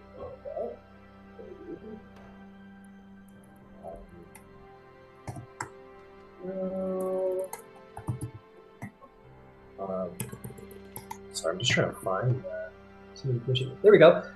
Yeah, you make your way to the crossroad here in Amon, and you'll be delighted to see a familiar gnome who... Oh, hang on. Yeah. A familiar gnome who is just kind of doing her thing around here at the Temple of Avandra, and you'll notice Fiona Bowman is present. She seems to be here from her travels. Hey, Donna, how are you? She turns around and sees you and brightens up. She goes, "Oh, Ember, it's so good to see you. How have you been?" Better to know that I'm not traveling. Fair enough. You missed the wedding that they had me perform. Had you do a wedding? That's wonderful. Yeah, we did it right here. Walked them in this way, and then they walked out that way. What? She kind of just turns and looks around and goes, "Well, how did it go? Did you enjoy it?" It was very nice. It was nice putting some people on a new journey together.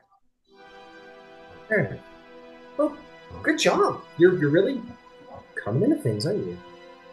I'm trying to find balance. Did you perform the ceremony? Are you learning about how to be a cleric? Has Zavandra blessed you with some magics of the clerical nature? I have a small gift. Oh, wow. This is great. This is wonderful, wonderful news. Yeah, it's been interesting. I'm wondering if you might know. I went this morning to the God's Brawl arena to witness Cord's selection process for their champion. My companion Zarvolg was the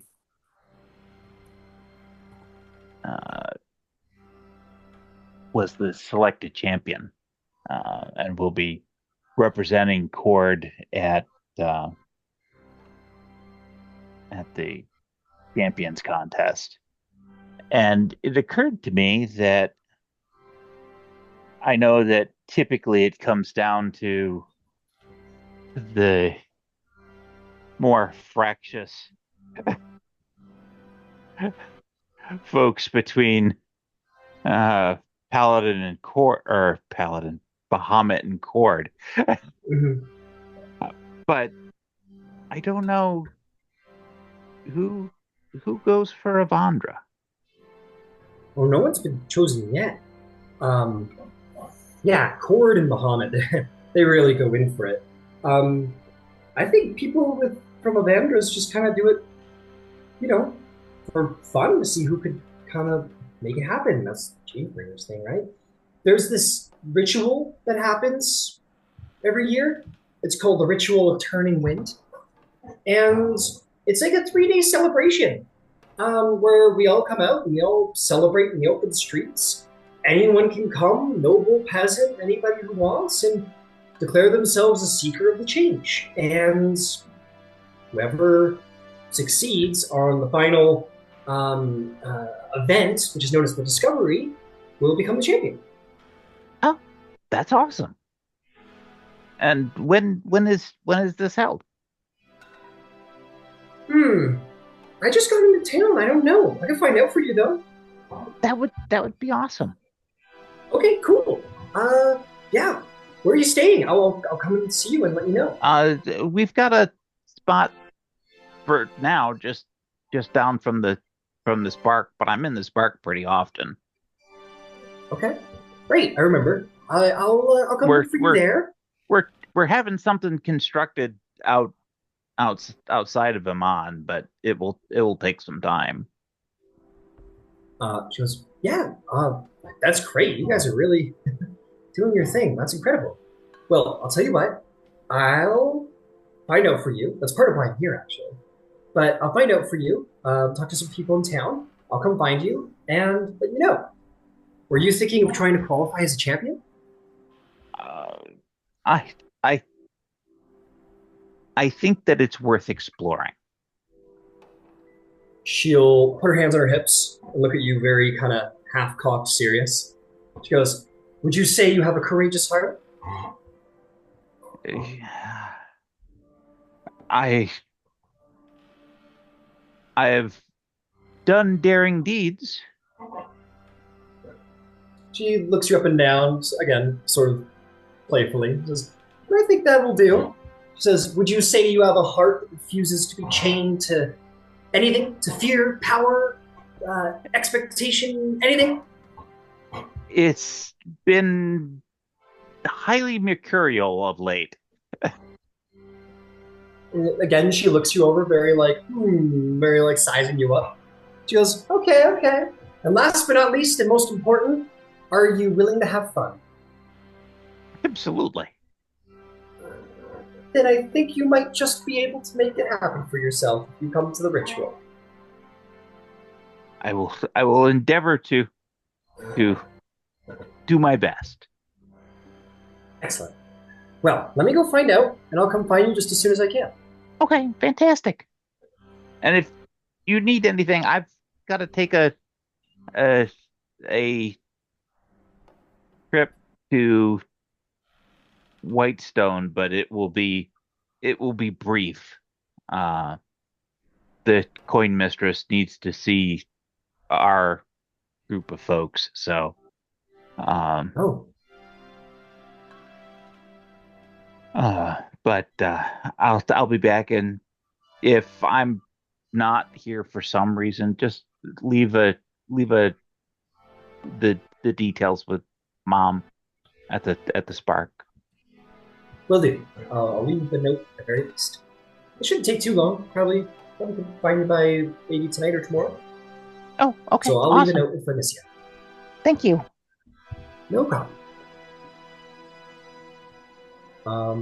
Yeah, and you can hang out or whatever you wish, but yeah, she'll after doing her little prayer to Avandra, she is going to. I'm going to hand her something. Oh, okay. During the New Year's celebration, we made a bunch of different holy symbols, and we made one with I made one with Avandra and Tax sigil on opposite sides. I'm going to hand that to her. Okay. She'll take it. She'll look at it. Just say, "Wow, this is really cool. Where did you have this made?" I actually made it. We made it during Wow. the New Year celebration. Wow, that's very cool. Is this for me? Yeah, absolutely. Oh, wow. Thank you. I don't know what to say. That's so kind. Thank you very much. Thank you. You've provided a rock in a very tumultuous stream, and I appreciate that more than you probably know. She kind of she does like a little head like she does like a little almost like slight happy dance. Not quite a dance, but a little happy shake. And she goes, "I'm so glad to hear that. Cool, cool. And have yourself a Oh, fantastic day." you too, Ember. She like gives you a little punch on the knee. She's so small, like a little fake dainty punch. You know, you're get out of here. You're too nice. And she'll go over to the little altar and say a little prayer now that she's coming to town. She still has her bag on and everything. And yeah, and you can head on back. Fantastic. Very cool. There might be a little damn, maybe is that what we're gonna do? We're just gonna go through like every god and see which member of TAC is gonna join with which god and all it brawl in the very end. Okay, fantastic. You head on back, Ember. Amazing. Yep. Sweet. All right. Sounds like there is not much anybody else wants to do with their day, if I'm not mistaken. Feel free to correct me on that note if they want. Otherwise, I'll assume you guys are just hanging around the bastion, having a little, enjoying some time off some more. Hope you have a great day. And Finch, head home. Your dragon sees that you're leaving and follows you, of course. Thank you. Yeah. To the Canada estate.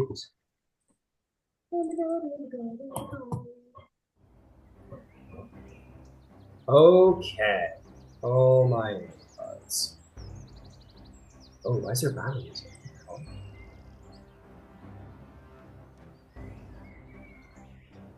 Ooh, we haven't used it in a while. Let's give it a little rough.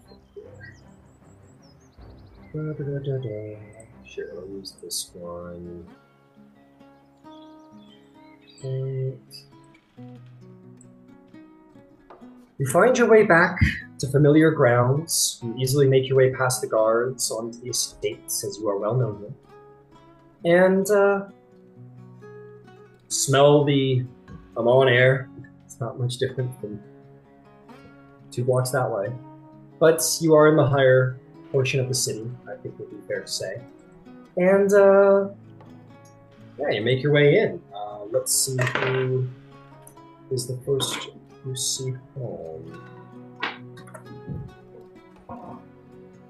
You walk in and you're going to see, first and foremost, your father, Gabriel, is going to be sort of standing in the hall talking to one of the servants. And he'll turn over and look at you. He looks a little older, you know, maybe a line or 2 extra on the face, but perhaps a little more light is the best way to put it. And he looks over you and smiles widely under his very handsome mustache. And he'll say, Finch, you're back. And he'll come over and get you in a big old dad hug. He'll go, oh, pull you back and look at you and says, where have you been? And he'll pat you over. He goes like, your limbs attached still? Everything's all working? They are, yes. It's been quite the journey. Actually, for a little whiles now. I've taken a break from adventuring and I've been focusing my time elsewhere. But that's a story for a different time. I'm in town briefly. I don't really know exactly how long. And then I pause and I think about going to the church earlier in the day. Probably for exactly 5 days. Oh, only 5 days. It will likely be longer than that. I made a stop at the temple. I've owed it to them. So we will be having a celebration, I'm told, in 5 days' time. You mean to go through with it? The acknowledging. The acknowledging, yes. Yes, I feel like it is owed. It is my duty. I've been doing a lot of study, and I feel like it hasn't been right for me to shirk that responsibility. So I owe it to this town. I owe it to this family's name. So I'll be going through with it. Well, we'll have to have ourselves a small celebration, huh? But I know you don't like too big a celebration, so why don't we just have a little drink over at the table here? Oh, you know me so well. And he will take over the table, and he'll say something that probably makes your little chest go woo. And he goes, and he'll be like, get up the good brandy. And you're like, oh, that's good brandy. I get to have a good brandy with that. That's crazy. That's not something. Woo! And they'll bring over a half-empty bottle of amber liquid. And he will pour you a small drink of brandy and pour him one too. And he only takes this out for important reasons, and he'll cheers you. And whether you like brandy or not, it's the ritual of having It's ceremonious. Yeah. He'll say, well, I can't say I'm not proud of you that you're going through with it. I know you never enjoyed this thing that Bahamut has laid upon you, but I know he has done it for a good reason. As do I. Like I said, I have taken a break from adventuring and have done quite a bit of studying in my time away from that.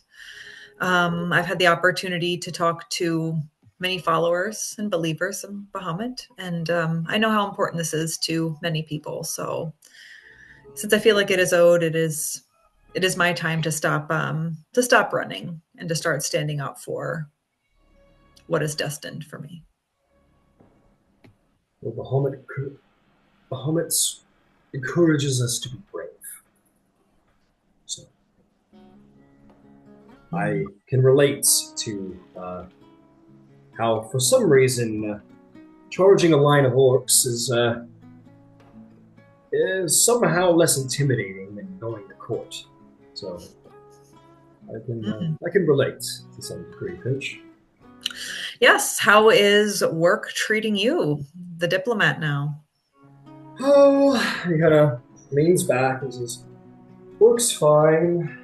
The coin mistress thinks she's come up with some grand solution to Amon's money problems by conducting these annual delves of the Thorax craters. The Master of Defense continues to push the council towards knocking down the outer walls of the city, and the mages that have been unemployed now with League of Miracles major contracts complete continue to run amok in the city somewhat.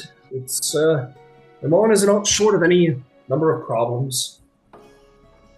Yeah, so you mentioned the coin mistress. Myself and my compatriots are actually going to visit Whitestone tomorrow. I see. To be in her company. Well, I hear the master of the house is a brilliant man, so good for you. Good for you. Yes, I've heard those tales. I know we've taken trips there, or brothers have, and I've never been, so maybe I'll be graced with his presence. Perhaps, despite your disliking for Bahamut's gifts to you. I'm sure that they get you into certain doors that would otherwise remain closed. That is right. Yes, and I recognize that privilege. Have you seen your brothers at all since you've been back in the city? I haven't. I've been actively trying to avoid them. Surprised that I didn't see them earlier today, though, lurking around. There was the battle for the champion of Cord. I'm sure you heard the news. I had not, actually. Around this time, competitive contention seems to grow between It does, yes. Stormlord's followers and us.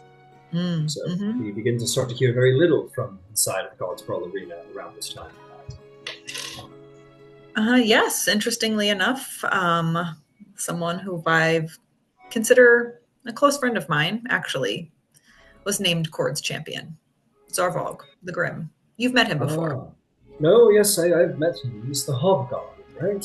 Yes. I see, and you've returned to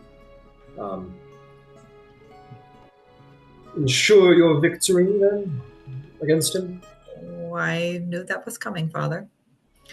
I don't know. I haven't made up my mind. You know how I have felt about the Day of Challenging since I was small. I know that it is in our family's name. I just don't know if that is if it's ever really been the path for me. Yes, you and your brother Kingsley have always had a similar mind about clerical politics. It's the showmanship of paladins. Speaking of my brothers and the Day of Challenging, I would imagine that Xander would put his name in to compete. Xander has. I imagine with your acknowledging going through, though, that'll probably be the end of it. You'll probably be selected regardless of any sort of previous submissions from various knights. Yes, I guess I never considered that. I've kept it to myself about the reason for your absence. Your companions told me that you're, what was it? Starting a new draconic order. Ooh, I wish I could take all the credit for starting a new draconic order. No, not starting, but learning, studying about an ancient draconic order. It's the Oath of Platinum. And I'll go into some detail about the oath and dragon riding, the philosophy behind it that I've studied with the High Master. He'll sit back in his bread and say, I'm not sure which will vex your brother more, the idea of you starting your own order or discovering an old one and bringing it back to life. Yes, we will find out in due time, I'm sure. And he is welcome. I have never had any ill feelings towards my brother, any of my brothers. They are welcome to study alongside me. Like I said, I am trying to spread the word. Very well. Well, I know you and Xander had just come to terms, so I'd be interested to see how he handles these for new work. And this is why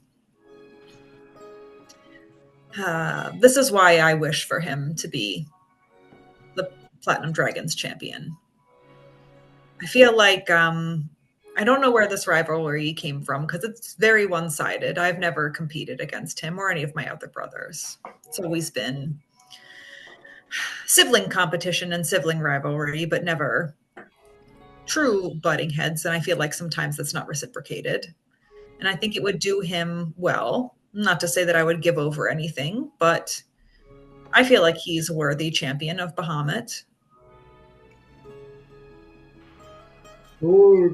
You're the youngest, Finch, and Xander probably has felt for a long time that his chance at family glory is coming his way, and to no fault of your own, he's sort of been passed over. Bahamut has seemed to challenge him in the crucible of jealousy, Mm. it seems, rather than, well, the crucible of fame, which is seems to be your arena that you must learn to defend yourself. Mm. Then now should be the time for him to step up. Bahamut's grace in his teachings is endless. It's not limited to just one person or one person's. Anyone, as you know, can carry forward what he represents in different ways. And I feel like this could be a prime opportunity for Xander to step up and represent his teachings. I have no doubt that Xander wishes to indeed do just that. To replace Wyatt as Supreme Champion, the day of challenging, and continue the family line. But, well, it is no small rumor that there's a lot of expectation that you will fight this year. And I imagine your acknowledging would not.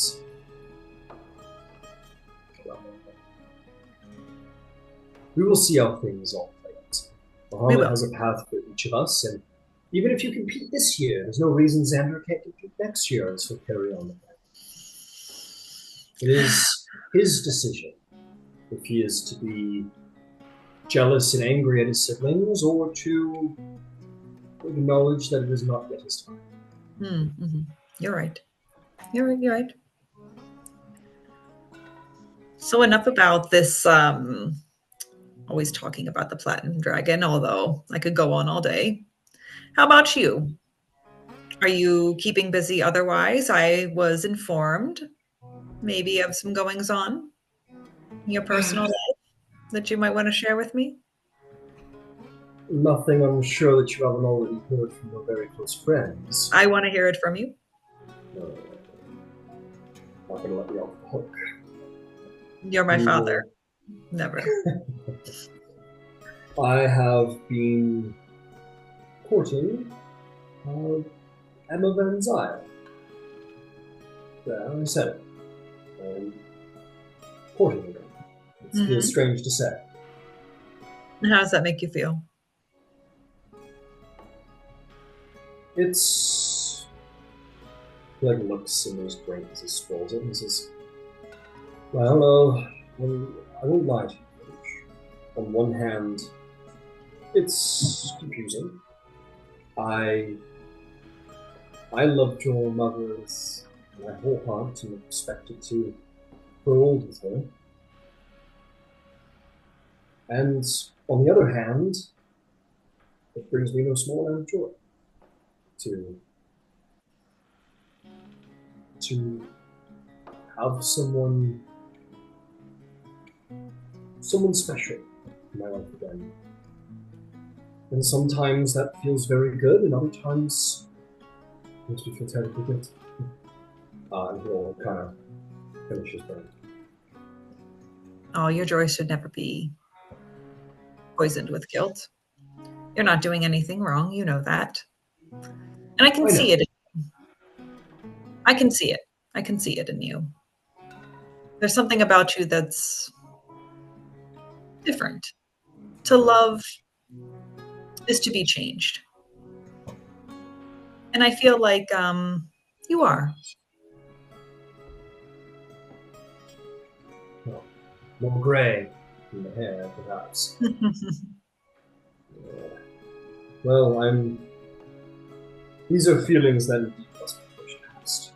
And I don't intend to let them get in the way of this path I've chosen. Good. I'm glad to hear it.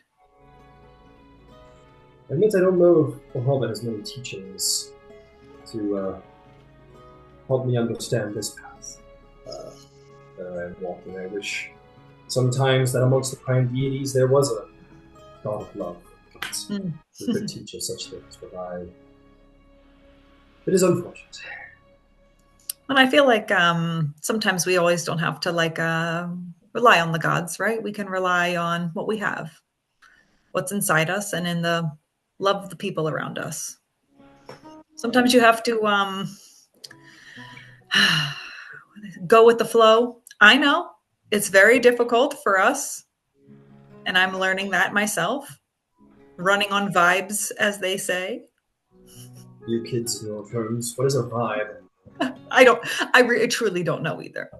Oh, okay. Takes a note for Yvaine. What is a vibe? No, but sometimes you just have to trust your gut and go with what you feel. Sometimes there's not always a book or a teaching. You should just be happy. It sounds so simple, and maybe it is. Perhaps life is as hard as we decide to make it, eh? Yes, it's a perfect way to sum it up.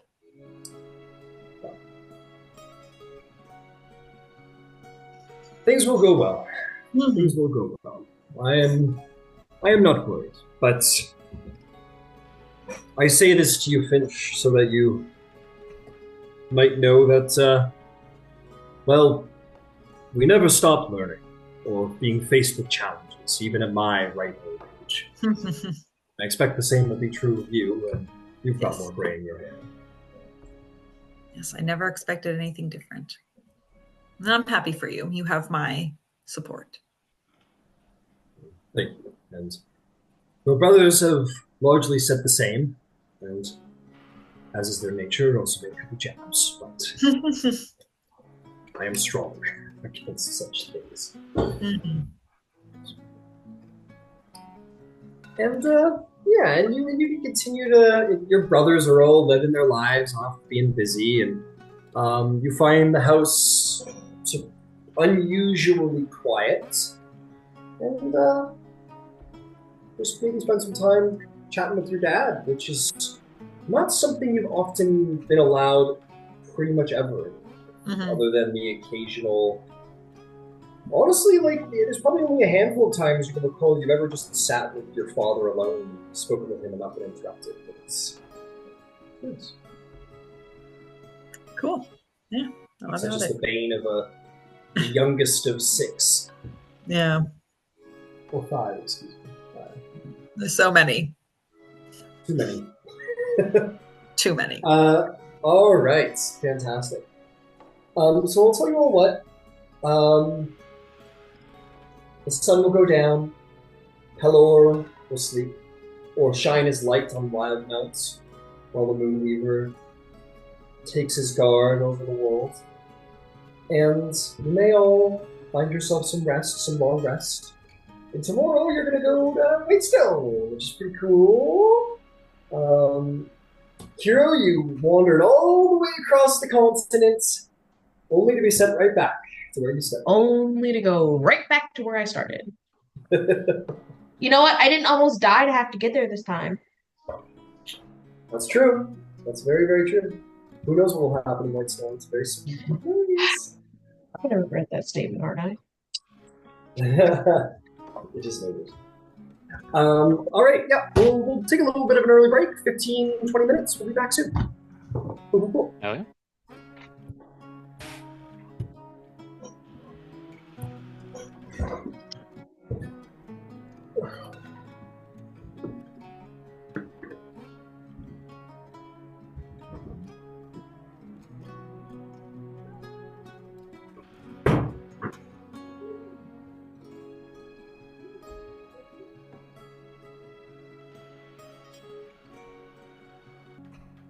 Started.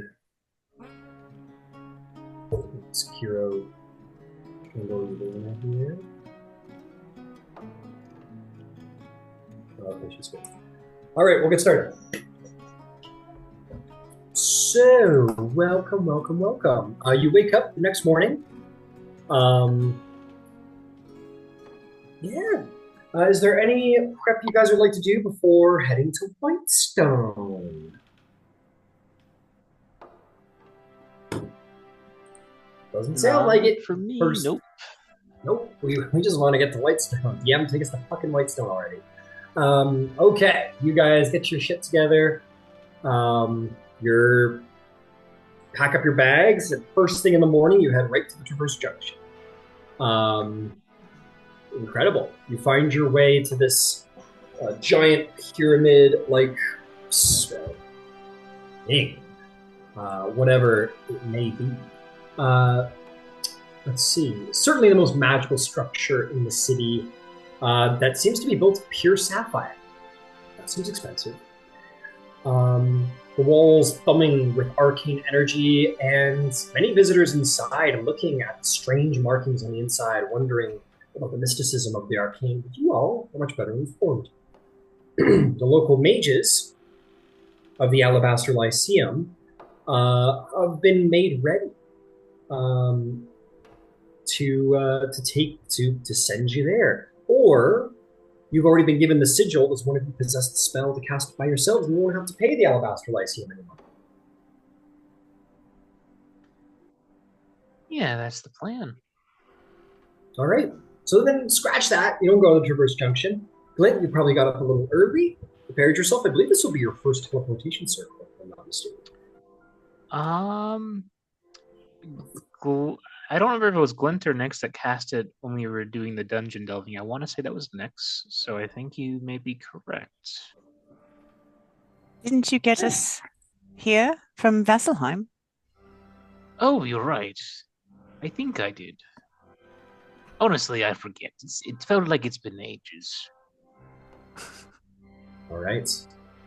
Well, either way, out on the side of the crosswalk, probably. When you see these two kids across the street, like playing hopscotch, and you pull out some chalk, they start scribbling, and slowly their attention begins to turn to you as you are not making the hopscotch, you are making something far more intricate and interesting than what they were doing. And as you guys slowly begin to corral outside, you see maybe, if it's something you think Lynn would allow, two kids kind of like standing next to the half-made teleportation circle going, "What does that mean?" Oh, well, this is a sequence that is helping me refine the magic I'm about to work, telling it where to go. It's like carving a channel for a river to follow, or telling water where to flow. Oh, and then points at another sigil and goes, "What is that one?" Oh, that one means Whitestone, actually. Well, that whole little stretch there specifically is Whitestone conceptually. It's like a little name in the magical sequence. One kid like throws a ball up to himself and he goes, "Why do you want to get Whitestones?" Oh no, we're going to the city, Whitestone. And then the other kid goes, "Why would you?" And then turns around and sees like this like slow-mo party of like super powerful adventurers, like two paladins, a man literally on fire, someone with a crazy magic trident, a diabolical hobgoblin. They're like, "Ah!" running down the street. Do come back. We'll talk about it next time.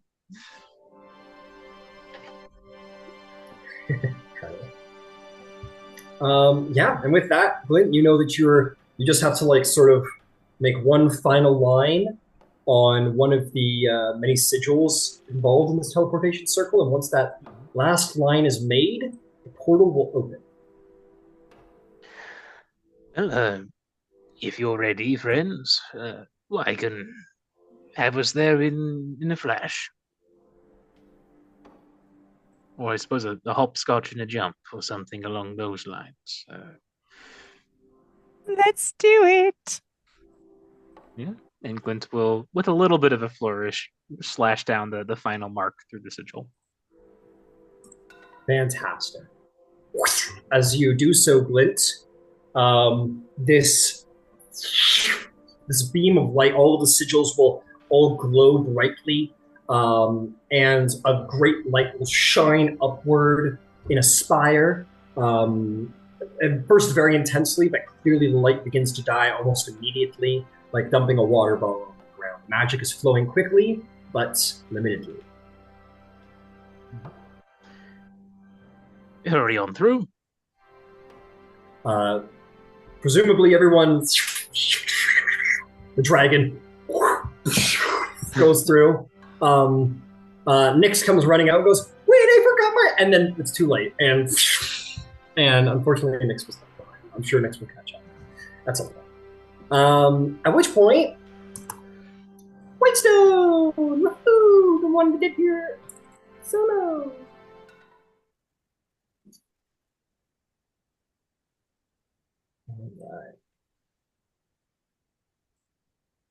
It's not a perfect Whitestone. I'm probably going to find a better board later, but for the time being, this will serve. Just as a, I don't know, as a placeholder, we'll say. You find yourselves all in the city of Whitestone. Qiro, you may have been, as you've said, stranded back here. Maybe not. You went into the city. That's entirely your discretion. But all of you, many of you, for the very first time, see the great city of Whitestone, which really only kind of appeared to public knowledge about 20-ish years ago. But nonetheless, you see this grand cityscape, a robust, if isolated city, surrounded by walls, and then the great parchwood timberland as far as the eye can see. Dense woodland surrounding the city on all sides, flanking it. But on the inside, you see many large buildings, and two of which certainly point out.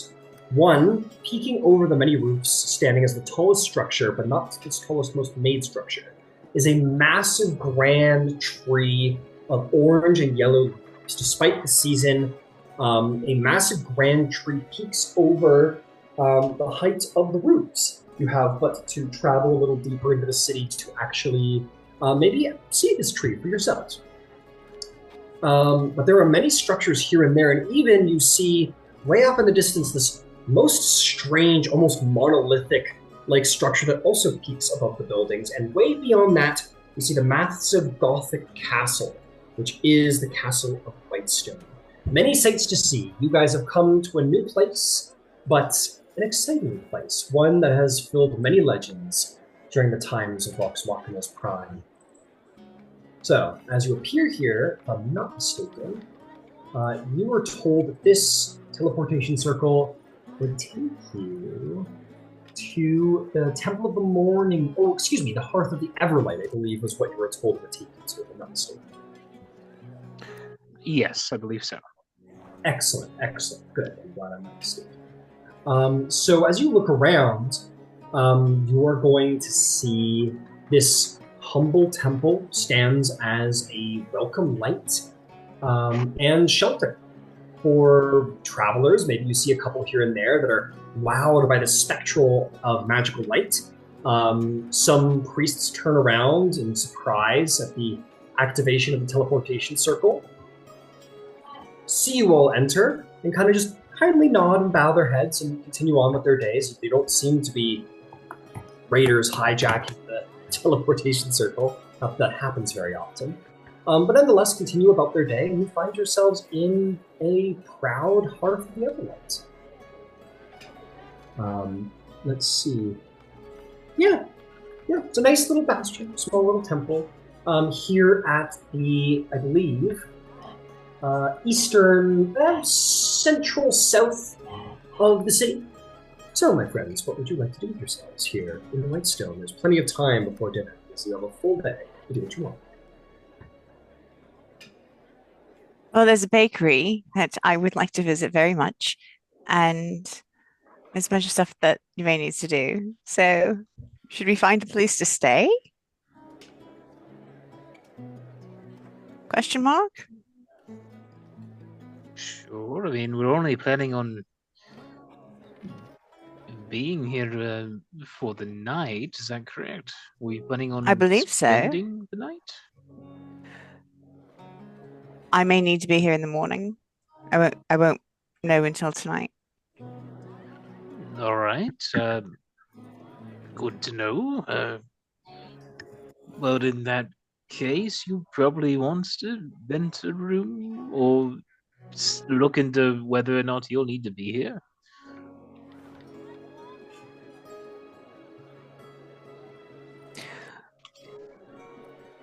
Does anybody else have anything to do in particular? I was probably going to look into seeing if my cousin was still here.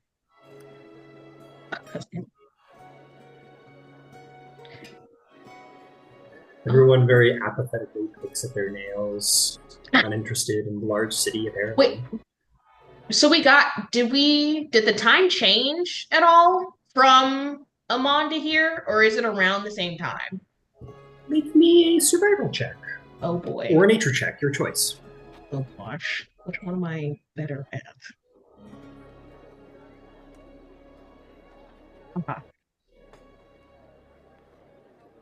Maybe some survival. That's a 9. A 9.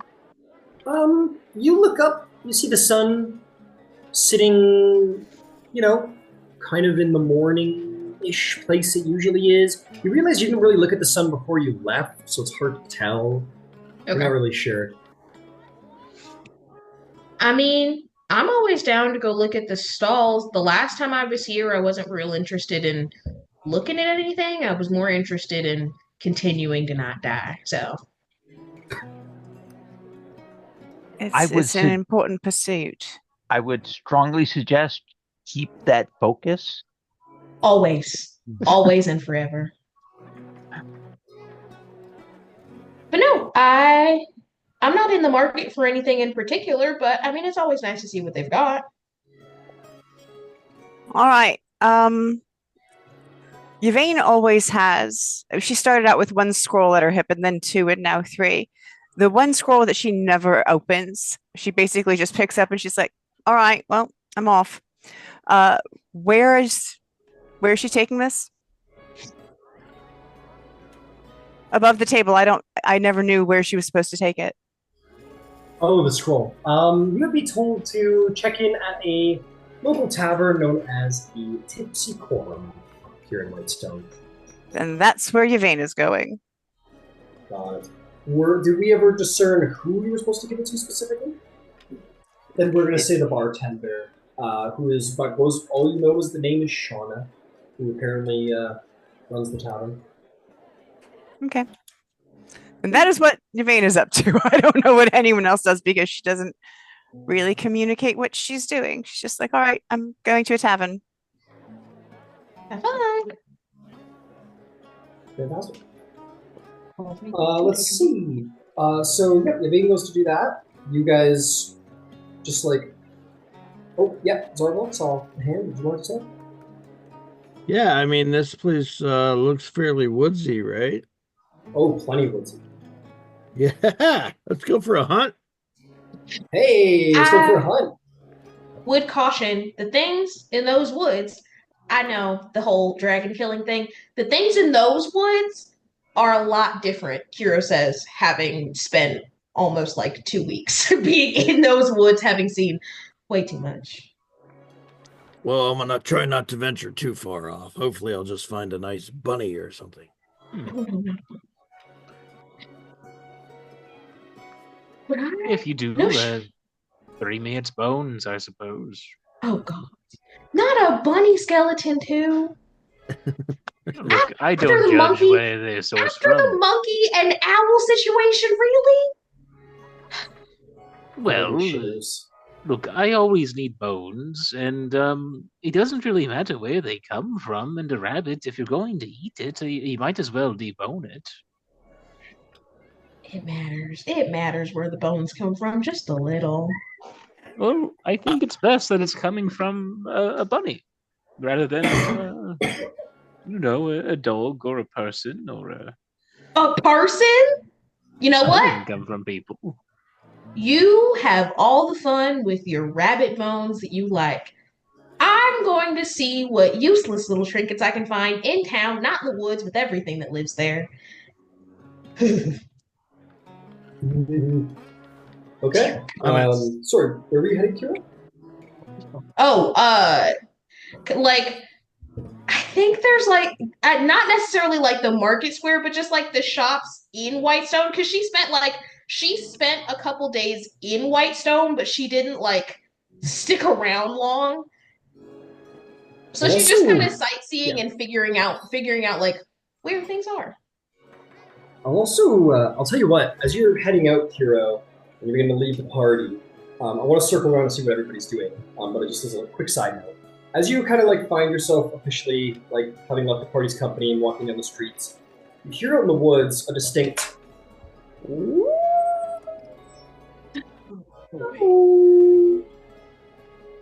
it occurs to you that your patron dwells in these very woods. That was something of interest to you. I'm going to circle back around to that, for sure. Yeah, I'll get to that. I don't think he'll let me leave. Okay, so we've got Yvaine going on a mystery tavern thing, going bar hopping. Who else has stuff they'd like to do around Whitestone? Aside from our command performance on the hill, there's only one place worth visiting here. Yeah. And that's the Slayer's Cake. Got it. Hell yeah, Ember. Slayer's Cake. Wait, you mean you don't want to visit the beautiful courthouse of the law bearer? No. No. Fair enough. Finch and Beverly just kind of looks up at you. You'll notice that she's actually kind of like, she's grown a bit. She's hit a spurt in there somewhere. She just kind of, but she's still a little shorter than you and kind of just like looks up at you and blinks. Just kind of seemingly falling back into suit as your squire. So what do you want to do, kid? What, I don't know. What's there to do in Whitestone? I heard there's quite a lot. I've never been here before. I don't think so. We can explore together if you'd like. Okay, sure. Yeah, sure. I don't. There is just one matter that I probably should take care of, and I will turn to my lovely dragon. Listen. Oh, wow. I would love to have you escort us around town. However, I'll do this. I've never been here before, and I am deeply concerned that if I am escorted or we are escorted by a creature of your stature, it might inadvertently scare people off, and I don't want to be making that kind of impression. I know, they don't understand. They don't get the real. How are they going to understand if they don't learn to some shit? Come on. You're more than welcome to explore. Maybe you can follow Zarvolg along on his hunt. Zarvolg's not you're my rider, not Zarvolg. I know. I understand. This has been a very interesting trip. Fine. I'll go somewhere where I'm not in the way, I guess. Oh my goodness. That's very You dramatic. just whistle if you need me, like some dog, like what Zarvolg has. Maybe I'll go hang out with Zarvolg, because I too am a ferocious beast to me. You are. You very much are. Don't patronize. You must understand Yeah, the appearance that you have. It is nothing against you. It's just there are many people in the town who have never seen a creature of your magnitude, and I am just deeply concerned that it would cause a fuss. What a fuss. I'll go hunt rabbits, whatever, Zarvolg. Kind of turn around and and maybe like the end of his tail kind of like slaps me in the face. Kind of like gives me a little tap in the face. And the dragon will like not even fly away just screaming, just walk down the street after Zarvolg. And it'll look at you, oh shit, now, oh great, now Zarvolg, you're my non-draconic speaking friend. You came back with something of a diva.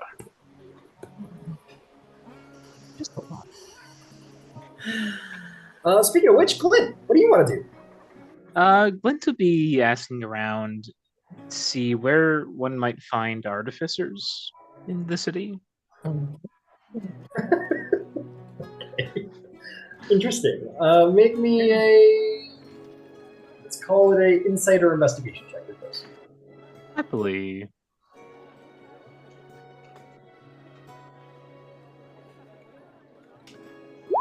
That'd be a 15. 15. Let's see here. They would say, well, that would be Mr. Rolos, sir. Mr. Rolos is a mighty, strong inventor of such. Have you seen the clock tower? I haven't as of yet, beyond what I assume is that tall tower over there with the clock on it. Oh, yes, it is a magnificent sight, Sir Dwarf. You should see it for yourself.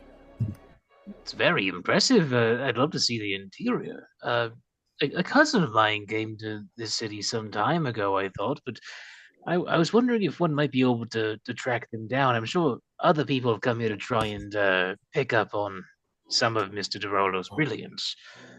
See? What would his name be, sir? Maybe I met him. Oh, that would be Artie, Art Timbuckle. Oh, Timbuckle. Interesting.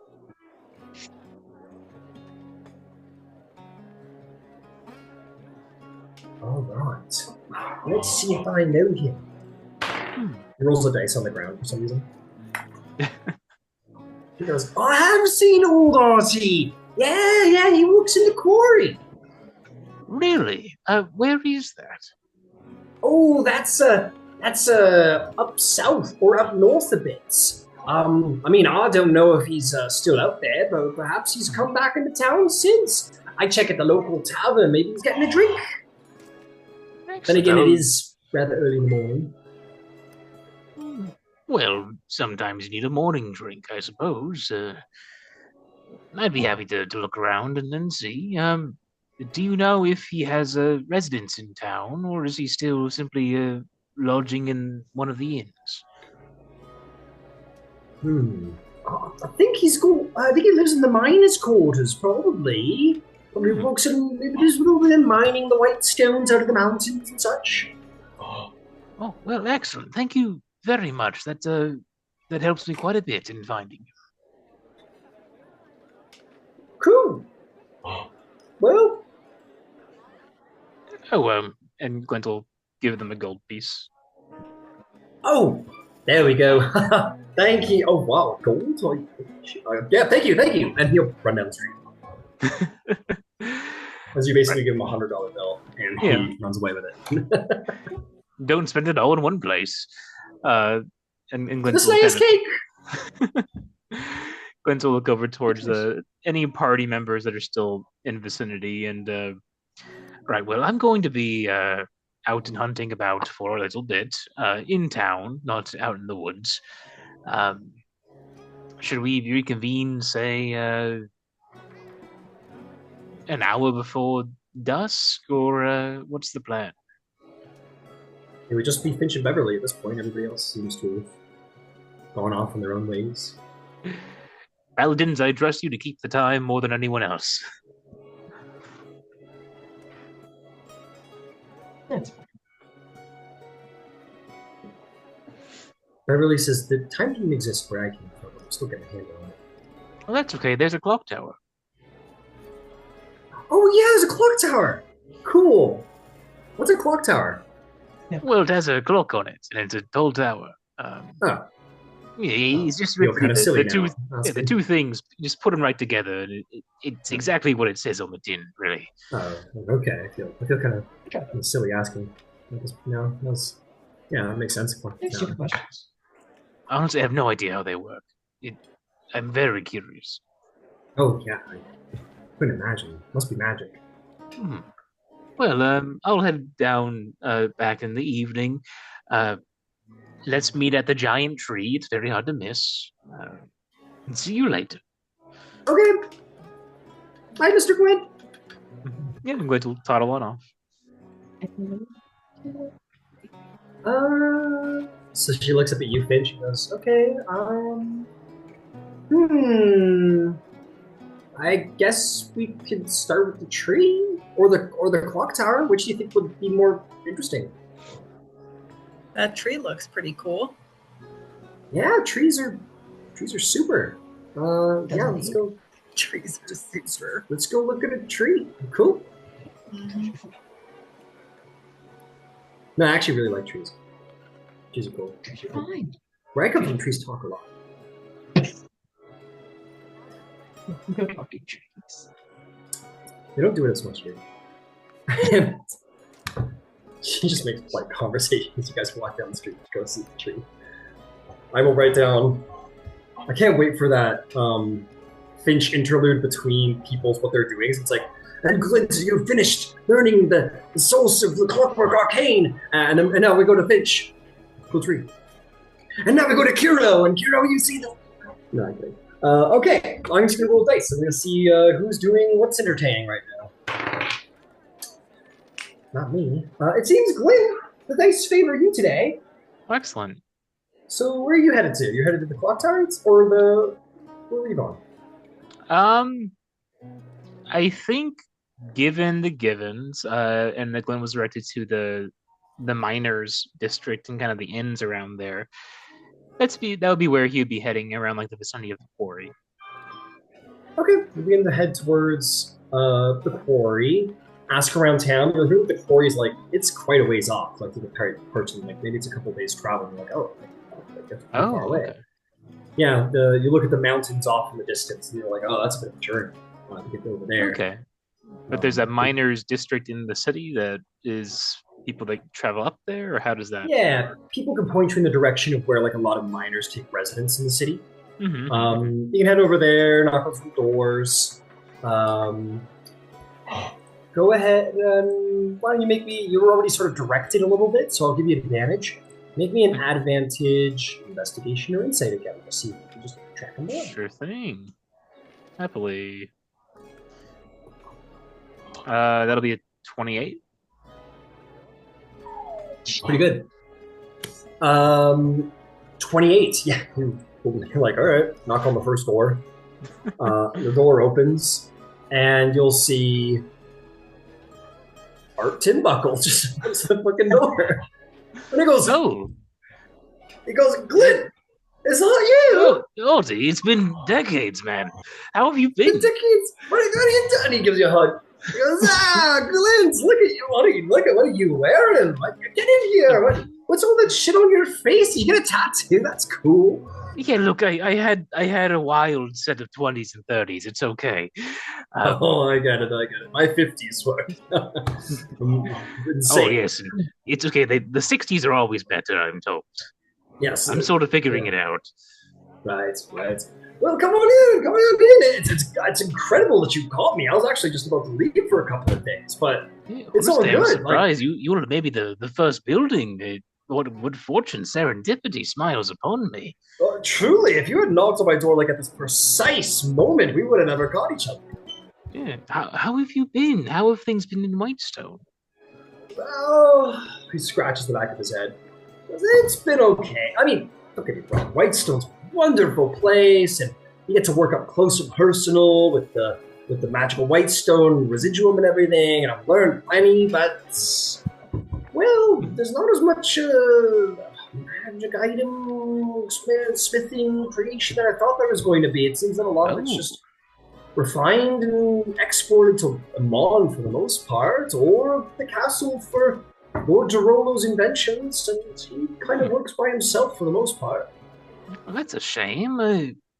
But you get to poke at the residuum at least a little bit. I mean, what's that like? You have to have some notes on it. Oh, yeah, no, I put plenty on it. It's been very interesting. I get to do a little...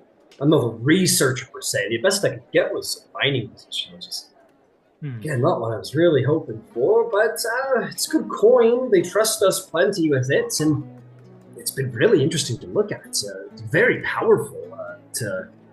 It can supplement any material component immediately. It's very expensive on the open market. And, they got to be careful too.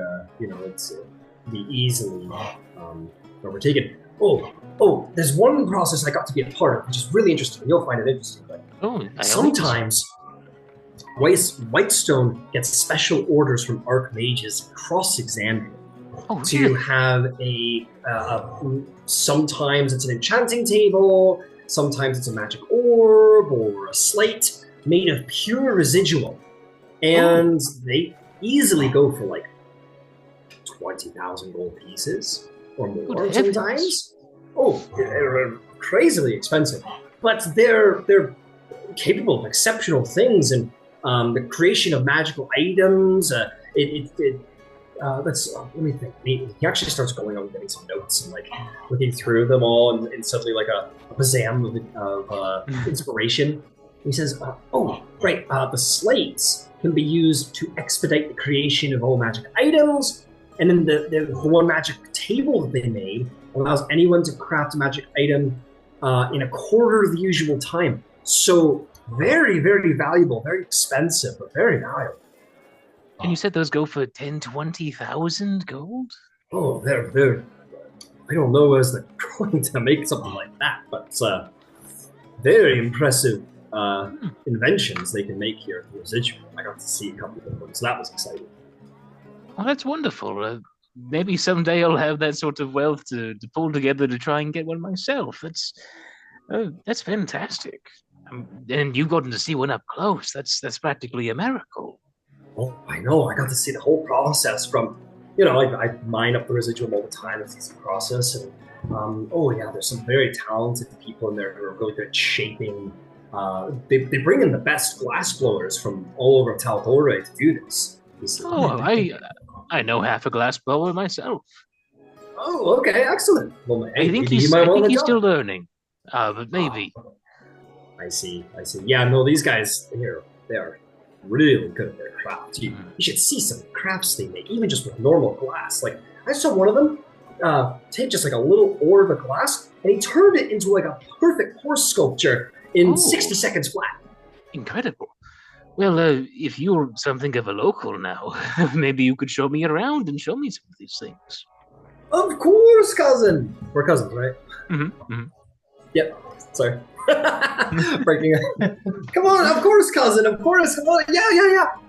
And he will like take off his work belt, throw it in the corner, and quickly change some like a shirt. And he'll go and knock on the next door neighbor. He goes, "Hey, can you cover my shift?" He goes, and the guy next door is like, "Well, it's 3 days. I have plans." And he goes, "I've got a cousin in town. Come on, please." And he goes, "Oh man." He goes, "You owe me. You owe me 50 gold. So come on, man." He goes, "I'll do it if you call it square." He goes, 50 gold? 25. 25. He goes, fine. He closes the door. And Art claps his hand and goes, "Looks like I'm free. All right, come on, cousin, let's go see." Elvines, lead the way. And Winston is, your Art will put his arm around your head. He goes, Glib, Tonbuckle.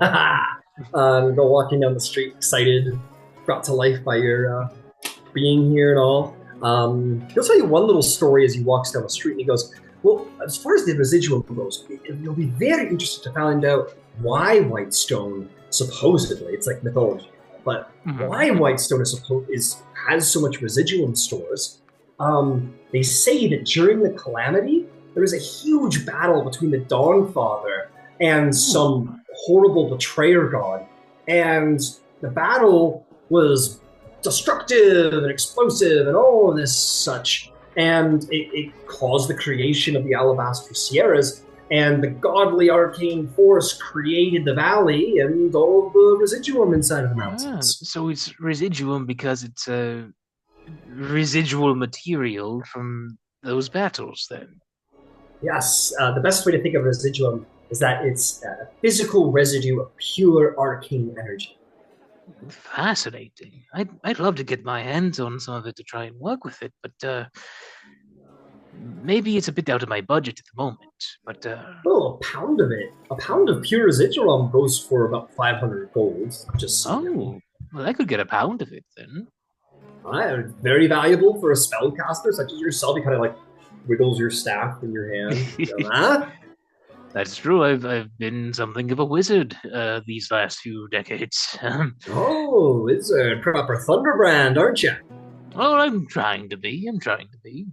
I think I actually have something of an errands for the Thunderbrand soon. Once we wrap up all of our business here and in Amon, I'd love to introduce you to some of my adventuring companions, if you like.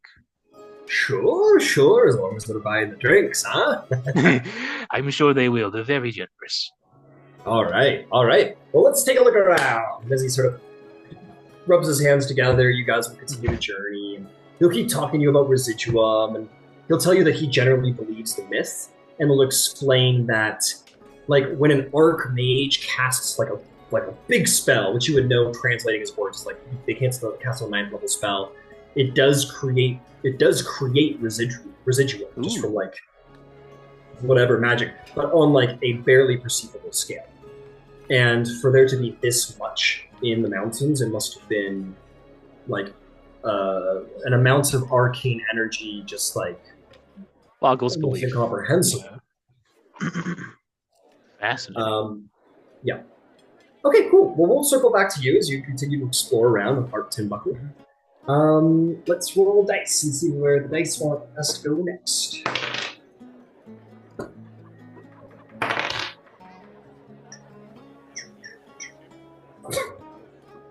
Finch? It's a fucking tree. Look at this sturdy tree right here. This bad boy, so many leaves on it. No, you, in all seriousness, you look up at the sun tree and you see this big, beautiful, massive tree that is certainly the biggest tree you've ever seen. Yvaine told you about some massive tree that they saw in Vasselheim, but this takes the cake. You couldn't imagine anything being bigger than this. It is a big, radiant orange foliage tree. It almost seems to have this golden glow about it that just like almost at the edge of your vision. It's almost like there's a little sunlight in it, and you get why they probably named it that. It's not literal sunlight, but you can't help but feel a little glow from it. It's beautiful. There is a number of sort of marble arches that kind of surround the base of the tree, and it definitely acts as a place of worship to Dawnfathers. You see a fairly prominent altar at its base. Cool. Yeah, I think I would like just inspect it and enjoy it for what it was.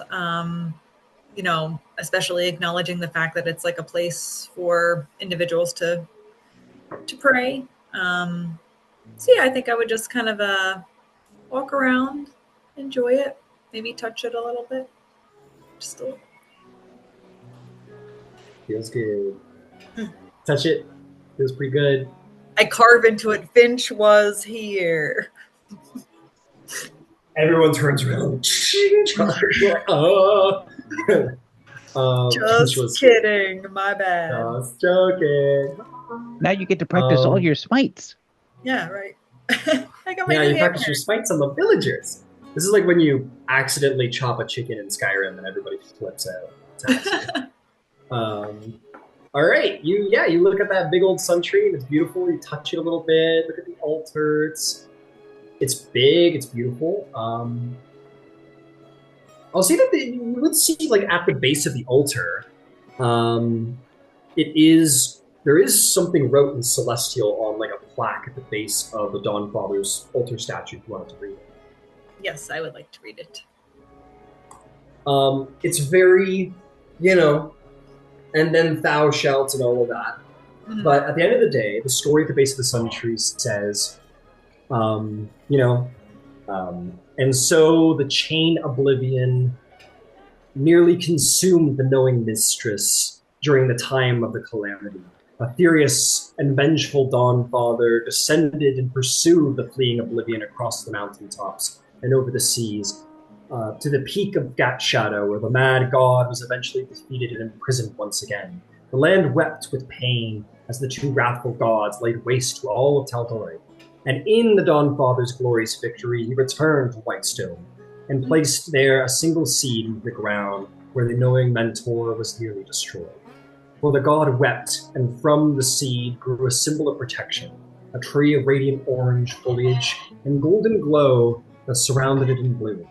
For now we know it as the Sun Tree, a beacon of light within the dark forest of the Parchwood Timberlands, here and forever to symbolize the unity and hope of Whitestone. And that is what the plaque largely says. I would read that to Beverly, so we could share in the moment together. Beverly's like, Dawnfather's kind of cool. Yeah, I think so too. But like, not as cool as the Platinum Dragon. I would You never. don't have to justify it. Oh, It okay. can be cool in its own way. Okay. It's okay to like. We haven't really talked about it's okay to like other dogs, right? Yeah. can appreciate all of the prime deities for what they have to offer. Yeah. Okay. Just like a little minor appreciation. Nothing, Yeah. okay. Nothing more than okay. Yeah. Yes. Yeah. It's pretty cool. Yeah, I guess. It's always alright. No, not cord. Yeah, no. Another chord's definitely not awesome. I feel like I would take some mental notes too to like talk to Mel about. Said it was from the time of the calamity, and she is from then, or she is representative of spirits from then. So I'm not sure if that would resonate with her or not. Maybe. Maybe. Maybe. Beverly's like, so, she like looks around the square, and we'll actually probably see where we're going to transfer over to right now. He might be joining us soon. You might be joining him in a moment, but Beverly looks over and goes, oh, look, there's Ember. And Ember, you've arrived at the Slayer's Cake. Because it's Awesome. right there in the Don Father Square. The Slayer's Cake. All right. Let's see.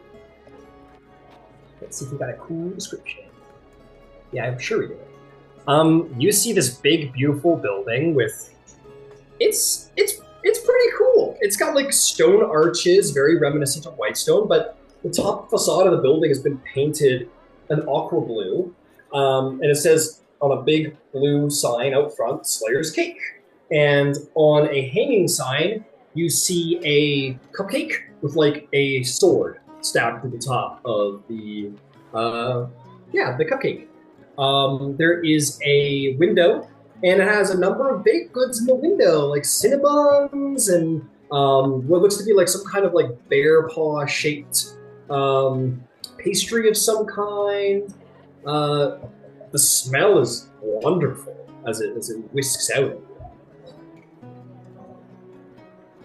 Awesome. Yeah. We'll take a look at each of the items. All right. If you make your way inside. Yep.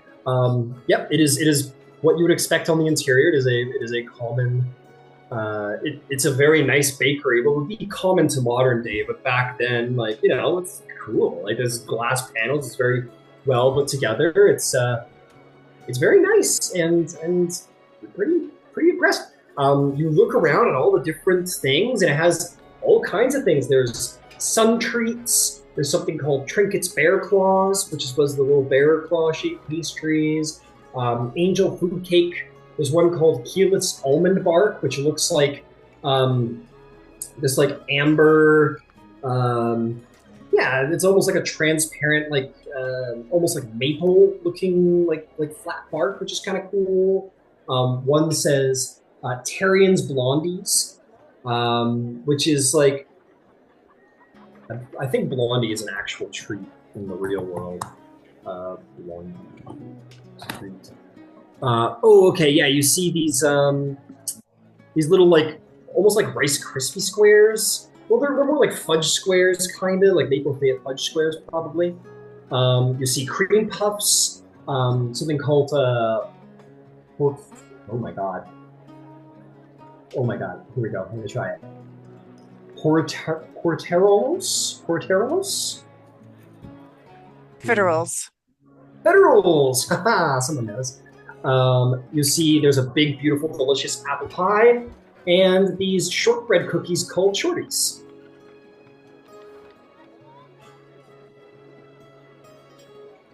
It is so difficult to make up my mind. Actually, I will introduce myself. Good morning. My name is Ember von Zyl, and I would like a flight. I'll take one of everything. The gentleman behind the counter, a very nicely dressed man. He's got like a thin black mustache, well with his black parted hair. He seems to carry himself almost like a butler, despite the fact that he's like a baker. Seems to take his job very seriously. He goes, an excellent choice, sir. And I was about to suggest it myself. Indeed, let me get it all going for you. He gets to put it all in the little baggies, and he ends up getting a box out and filling it one with everything. Very happily to do so, and he will present it to you. And he says, for a flight, I'll give you a special, let's call it, let's see, are you getting he gets a full pie, sir, or just a slice? We'll take the whole thing. Very well, sir, very well. Why don't we call it a gold for everything, then? Very well. And he will... We'll call it 5. Yeah, there you go. We'll call it 5 silver. 5 silver is plenty. And he'll present you the box. What is the preferred pastry for the Rolos? I would have to say, who, by the way, is one of our many wonderful owners here, Lady Vixolia de Rolo, as always, is very affectionate towards her closest companion, and usually finds herself having to purchase the trinkets bear claw, of course. I will take a dozen of those, and the young Derolo mistress, does she have a favorite? Young Derolo mistress, And he looks around at all of his foods, and he says, I believe she's quite fond of apple pie, if I'm not mistaken. I will take one of those as well, please. Another apple pie? My goodness, look at you. And he will quite happily make it, which we will indeed call it a gold at that point, for everything all tied up. Okay. Goes, my, Awesome. what a day. What a day. I hope you enjoy everything, sir. I've given you a little deal here, and I for such a wonderful bulk purchase. I hope you'll come back. I look forward to it immensely. And hopefully, if you get an opportunity, at some point, come to Amman. And I will be happy to cook for you at my place. I recently won the Taste of Amman, so feel free to... I've heard of the Taste of Amman. That's impressive, sir. You won. Indeed, I did. My goodness! My congratulations. My mother and I. Nice. It was a team effort. See, you must tell me, what dish did you win? What was that? Sorry. He said, you must tell me, what dish did you win by? Well, we're originally from the docks ward, so we went with a number of fish related pieces because those were the freshest material, and freshness, as you know, always matters. But it was a very I don't think that it was very spicy. Some of the judges thought it was a little spicy. But they were a variety of fried fish tacos and associated sauces, ranging from really pretty mild all the way up to reasonably spicy. Very impressive, sir. Very impressive. My congratulations. My goodness. Yeah, maybe, tell you what. He looks around at everything. And he says, you know what? Let's see here. We have been cooking up a new recipe here, and I was doing a little bit of experimenting in the back. Allow me to get you, oh, yes. And he will go into the back, and he is going to come out with a little bag, and he's going to hand them to you.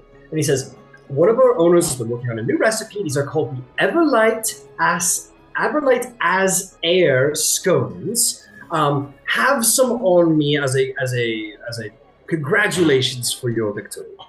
Oh, that would be fantastically lovely and so very kind of you. And the next time that you're in Iman, please come by the Rousing Spark. And my name is Ember. My mother is Emma. She runs the Spark. I'm associated with another company of individuals. But I'm so pleased that I'll have some treats to take to dinner at the castle this evening. Excellent. Moving up in the world. See, cooking is a great art. It can get you to many high places, can't it? Everybody eats. I love that. Everybody. Do you mind if I use that? Oh, by all means. Oh, I love that. Excellent. And I'll say at this point, if Finch would have had a mind to, because you saw Ember go in, if you would have liked to have entered the Slayer cake yourself, you could at this point. Sure. At that point, the little bell dings. Ding, ding, and you see 2 paladins enter into the Slayer's cake. And then, allow me to introduce High Paladin Finch Andegard of the Church of Bahamut, and Paladin Squire Beverly. Beverly goes, "Oh, I'm just an esquire. I'm not like a paladin yet. I'm just esquire. Beverly, thank you though." And he goes, "Well, it is a pleasure to meet you both, especially if you are companions of the famous Ember Van Zyl. It seems one of the greatest cooks in Amon, probably. In fact, proven the finest cook in Amon, it seems." Mm-hmm. Yes, that's right. And I'll take a look at like everything Ember has. Quite the array of treats here. Bought out this shop. She's nearly bought out the shop today. I just opened. This looks lovely. I'll like inspect it. This looks wonderful. It seemed like a good thing to take as a thank you for inviting us to dinner. I think so. What a sweet gesture.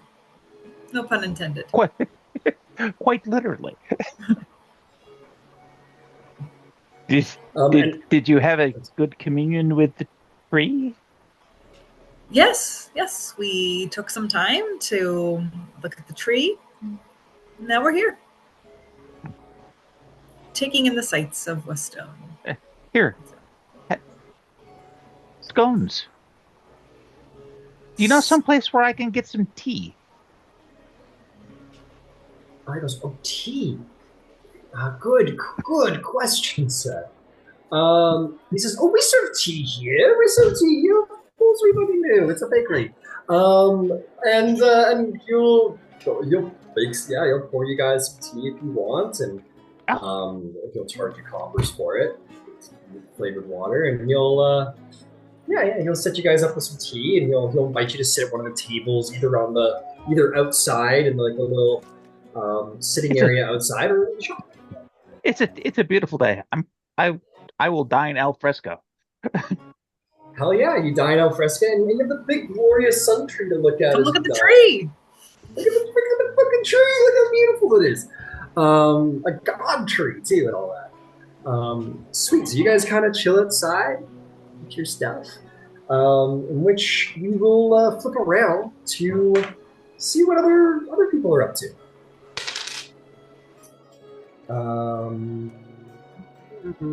Qiro, it seems the dice favor you now.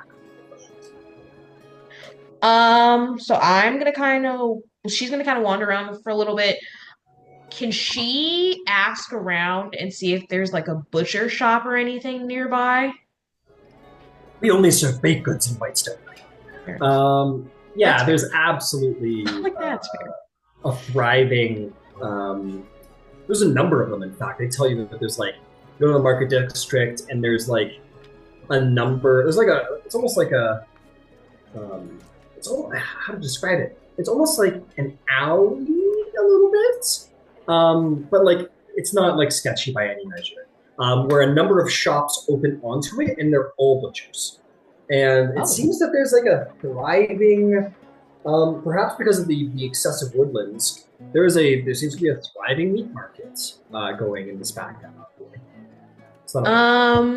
She is gonna kind of getting overwhelmed, is just gonna kind of go to the stall. She's looking for like, I want to say steaks, but like bigger. Because I'm assuming they hunt most of the things that are in the woods. So like whoever looks like they have the most amount of like really big cuts of meat, that's who she's going to. Understood. Okay, you look over to, you find some guy who literally has like hung by the back legs a skinned like deer, like full, like it's not deboned or anything like that. A lot of these guys just display their meat just like open. They don't really like hide what it is, like presented here. And serve like all kinds of meats from the bottom. But yeah, this guy has like really big, like fresh carcasses hung. And he goes, welcome to my shop. Shing, shing, shing, shing. He goes, well, what can I do for you? How much for a steak? Let's do 2. How much for 2? Well, it depends on the cut. Do you want it from the rump? Do you want it from the fillet? What would you want, the T-bone? What do you like? I'm gonna admit I'm not the most well versed in what meat is the best. I'm just looking for the best cut you've got. Best cut I've got? Let me look up what the best cut is, because I also am not proficient. Let's see. He goes, I'll tell you what. One of the hunters in town actually took down an elk for me the other day, and they have just like the most beautiful tenderloin. Beautiful tenderloin. Loin is beautiful. Very tender meat. That's the one you want. How much for, let's say, an even 5 pounds? Ooh, a lot. It's a lot. It's good meat. It's good meat. I'll tell you what. We'll call it 3 gold. 3 gold? I can do that. I'll hand him 5. Oh, big spender today. Look at you go. And he'll go to the back, and you'll see him like pull out like on a chain on a hook, like this big elk body, and start like slicing it off in front of you, putting it down on it, and wrapping it in paper, and brings out a whole of meat towards you. Says, enjoy. That's good meat right there. You're going to be very happy, I promise you. Thank you. And if I might ask, what direction is the gate from here? I'm a little turned around. Goes, well, I think the closest gate right now, and he like kind of looks around, looking around. Goes, you could I think it would probably be Goldrick's gates to the northwest. Thank you. And she'll kind of just slide all of the meat off of the counter into the bag of holding, and then flip him another 2 silver, and then start off in the direction that he pointed her in. I'm closing shop. I've got paid good today. And you begin to proceed in that direction. Fantastic. You make your way there. You guys are kind of going in. I like to try and stick my party members together, so I'm going to say Zarvolg. You find yourself heading perhaps to the thickest part of the forest scape, would be fair. So as you're kind of like, maybe get a little turn around, you ask for directions, you're a fantastic hunter. The cities can be a little overwhelming, and somebody points you towards what is known as Goldrick's Gate. And you run into Qiro as you're like stringing your bow. And well, actually, I'll tell you what, this is better. Qiro, you run into Zarvolg, perhaps attempting to communicate with a very large brass dragon that says, "Oh boy." is looking at you, Zarvolg, and is going, Yuth, Malk, Ulnos, Vivagwux. I don't know what you're saying, Dragon. He like scratches his head with the end of his talons. Qiro, you see the scene. I walk up. How long has this been going on? Just gesturing to the obviously failing communication between the two of them. Way too long. I'm trying to go for a hunt. I don't know why it's not with Finch. It came over to me, and it's been talking ever since. Saying the same thing over again and saying it more slowly doesn't make me understand Draconic better. He goes, Oxen! And he like taps, like very gently taps your crossbow with the end of his talon and goes, Mulk! Mulk! I think it wants to go hunting. I think. I don't speak dragon. It looks over at Fen and picks Fen up by the armor. Fen just like into the air, just kind of hangs limply, and he's gonna go Mulk, like ow. He's like gesturing like he's gonna get Fen. He's like Mulk. Definitely hunting. Please don't eat the dog. Yeah, all right. Okay, Dragon. He just lands on his feet. Qiro, you want to come? What do you have there? I've got a date in the woods with a thing. A date in the woods with a thing? Well, that's ominous. I mean, not intentionally. The last time I was here, well, actually, the last time I was here, I almost died. But the last time I was here, I kind of got help from something. It wasn't a person, it was a giant wolf. I told you. I figured I'd say thank you. And I mean, my family always said that we said thank you with gifts every once in a while. So, I mean, I figured giant magic wolf thing still got to eat. Might as well bring something. You're bringing meat to the wolf. I see. All right. If I don't get eaten first, yes. Fair enough. All right. Let's see what we can do. This is a magical wolf, right? Like, is it a wolf? Like, does it look like a wolf? As far as Glint told me it's magic, I mean, it's way too big to be a dog, and that's saying something considering that Fen is sitting right here. It looked wolf-like. All right, come here, Fen. So he calls Fen over and he's like, he makes a like kind of like a shape a little bit bigger, kind of like a round Fen, but like a little bit bigger. And he's like this big of a wolf or like this big of a wolf? The second one. Oh, right. Okay.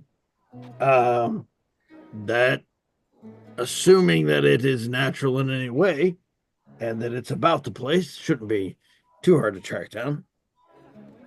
I mean, I heard him earlier when we got here, so I'm guessing he's around somewhere.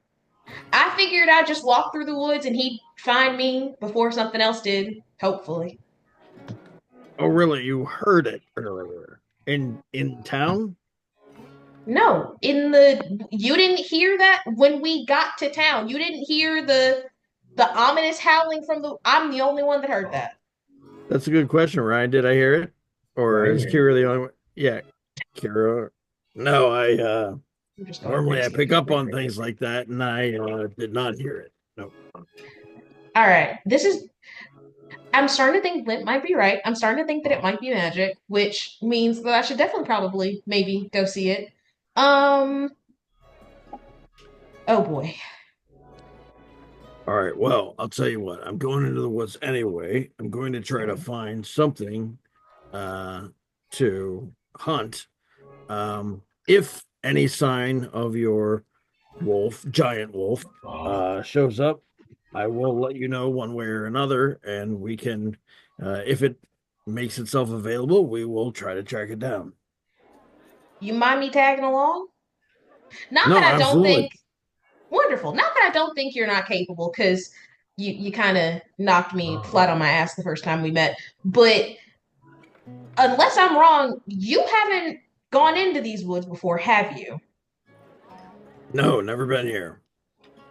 Haven't heard anything about what's in these woods at all?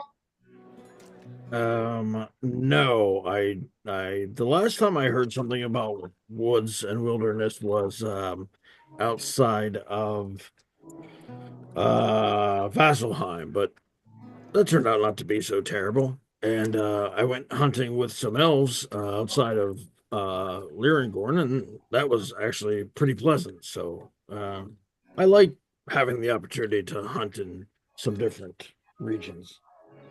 These wolves ain't bad, just as long as you don't go too far from town. And Ryan, are we at the gate yet?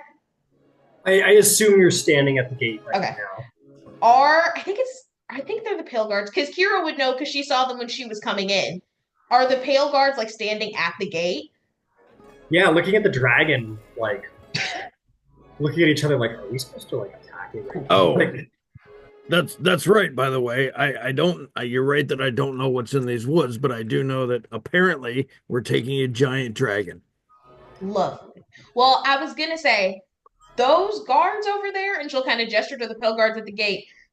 Their job is to kind of keep what's in these woods out of town. And they're real good at their job, but the things in these woods are real good at theirs too. Understood. We will be very careful. All right. Just as long as we go in knowing this. And she'll kind of look at Finn and like nod at him and be like, "Are you good?" Ben just like he looks at you, He just seems, nothing. he seems like he's doing all right. He's fine. He's a little enamored with the dragon. All right, dragon, are you ready? Let's go. Oh boy. We're gonna go, and he'll try and like mimic the chomping motion to the dragon. Come on. Look. He points at himself. He goes, or she goes, Adroshum Maluk. All right, do your thing. This is either going to go real good or real bad. Dragon begins to walk past the Pale Guards. They're like they're kind of like trying to decide if they should point the spear or not. And they're pretty much deciding reluctantly. Like they're pretty much deciding, like, yeah, I'm not gonna. Yeah, I wouldn't do that. I wouldn't. They just kind of nod, almost like receiving permission from Zarvolg to like let it go. They're like, okay. They don't want it. They don't want the heat. They're good. You guys wander into the Parchment Timberland. Fantastic. Joy. That's very fun. What's going on for you two? Let's hit Yvaine. Yvaine, you're last up to bat. So let's hit up you and see what's going on here around Whitestone. So let me go to a little peek at where you're going. Okay, you find your way to the Tipsy Quorum, as it is known. Let's see. It is a warm interior with a big, beautiful hearth at the north end. It seems to be divided between the main tavern area and a small eating area. It also seems to have an open kitchen that is roofed but open to the elements. As a reminder, it is, if I'm not mistaken, still considered wintertime. It is still considered winter. So it's cold up here at Whitestone right now. So the snow kind of dapples on the ground as you guys are, meandering here and there. The trees are dead, except for the one in the center, of course. And this big open kitchen's well at work despite the cold, and they're taking warmth from that mighty hearth. You walk in, and you are going to see this woman approach you. Let's see. She's in her late 40s, and she's like, actually, she's probably a little bit older. Is this she looks to be like in her late 60s, but seems to be still like she's got gray hair, but is still spry as any youthful barmaid, and makes her way around the tavern. Seems to be very popular with the locals, and comes over and says, "So, what can I do for you?" Oh, I'm new in town, and I'm exploring a bit. I was wondering if I could have a seat. Of course, Before pick a seating, seat. and Yeah, if you're here for food over there, if you're here for drinks over there. and if I was here for Shonda, You would have just found her. Pleasure to meet you. and Yvaine will hand her the scroll and say, I was supposed to hand that to you almost a year ago. I sort of lost my way. Anyway, my name is Yvaine. I'm from Terra. Right. Oh, right. From Terra. And she'll open up the scroll and kind of nod and turn it back around. She goes, right. A year. That's... Boy, what happened to you? Well, let's see. I went down to Stilben for a bit, met up with some friends, went to Zephra, dealt with some poachers, then went to Western, and there was the bit with the Oni and the thing that was trying to eat the children, but we took care of that. Then across the dividing plains to deal with the undead army, and over to Imon, where we killed a dragon, up to Library. Honestly, it's been kind of a lot. Imagine you, I gotta say, man, you must have had some side quests in front of you to got turned around for a year. I've had some rangers come in late, but this is certainly gonna win the award by quite a bit. Usually when they're late by 2 months, I usually, quite unfortunately, write them off, but, wow.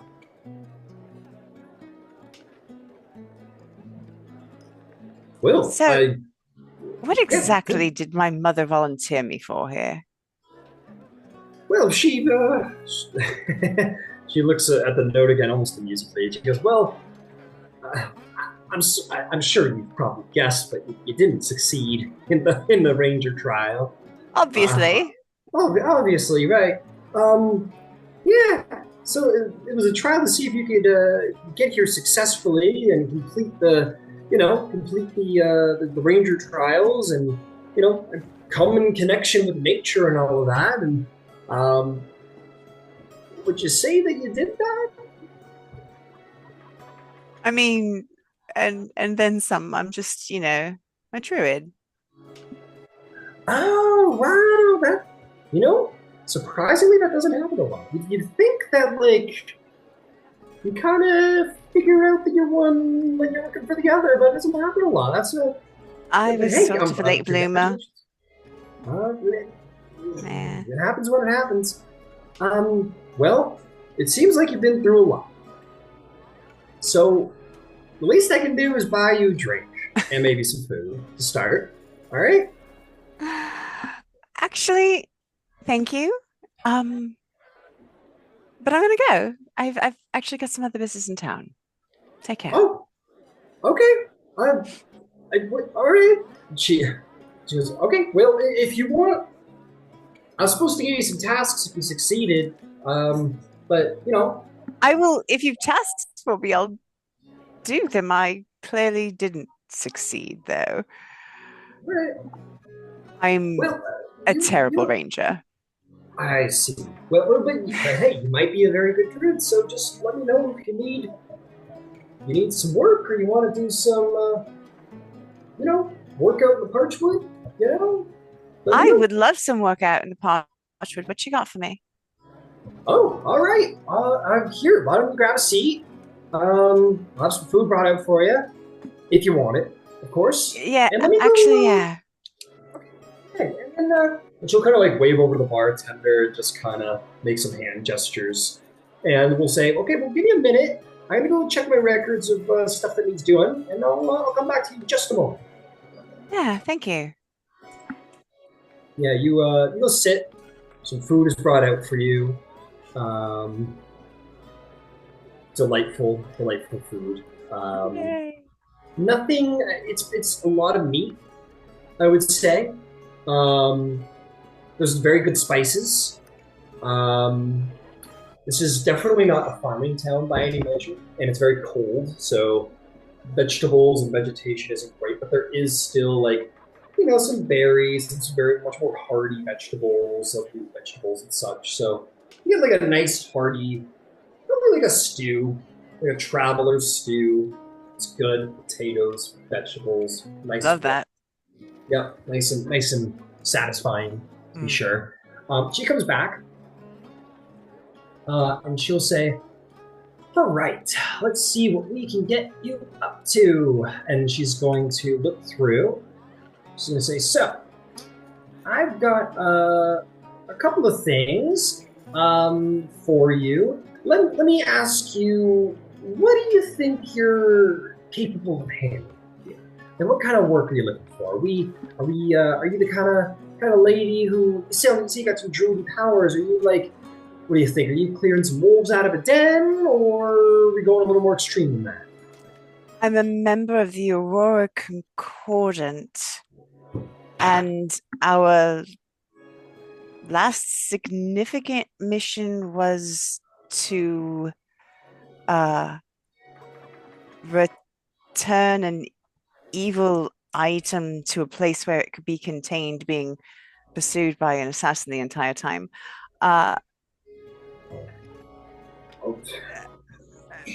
You failed quite successfully, it seems. I mean, you succeeded. How do I put it? I don't. They're going to create a new word for what you did. Is what they're going to do. Yeah. You didn't fail successfully. You succeeded in your failings. I think that's would be a good way to put it. All right, cool. So let's get you. Okay, we got some more intense stuff here. Okay, here's a good Any one. dragons? What? What'd you say to me? You see dragons? Yeah. Dragons. There is a rumor around town that a dragon came into town just now, but nobody's. No, he's with us. Excuse me? That dragon's with us. He's friendly. I really should learn the dragon's pronouns. I don't speak Draconic. She throws some more adventurers into a pile of not hard enoughs. Because I mean, if you want to take on some of the lower level ones solo, like that's entirely acceptable. But if you got a group that's doing all this kind of shit, yeah, I could hike you up some levels here. Okay.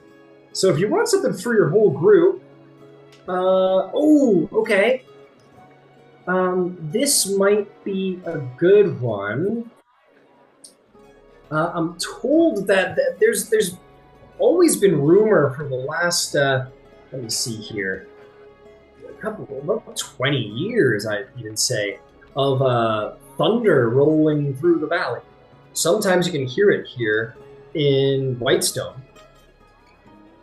The Grey Hunters are responsible for keeping us all safe here for such things. It's a really high-powered job, so if you want to tell like the folks up at the castle that I sent you, they might set you up with the job. Get you more information, but basically someone needs to deal with this phenomenon. I hear it's a bit of a danger in the Parchwood. I am going to the castle later.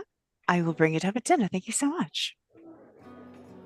Oh, you've got an audience at the castle. Why did you come to see me again? Because my mom gave me that scroll and I have to finish what I started. Right. You're the most interesting person who's walked in this tavern in maybe 20 years. That's not including returning guests. Wow. I'll admit it, I'm a little lost for words. Good job, I guess is the best way to say that. Well, I still have to go home. Right.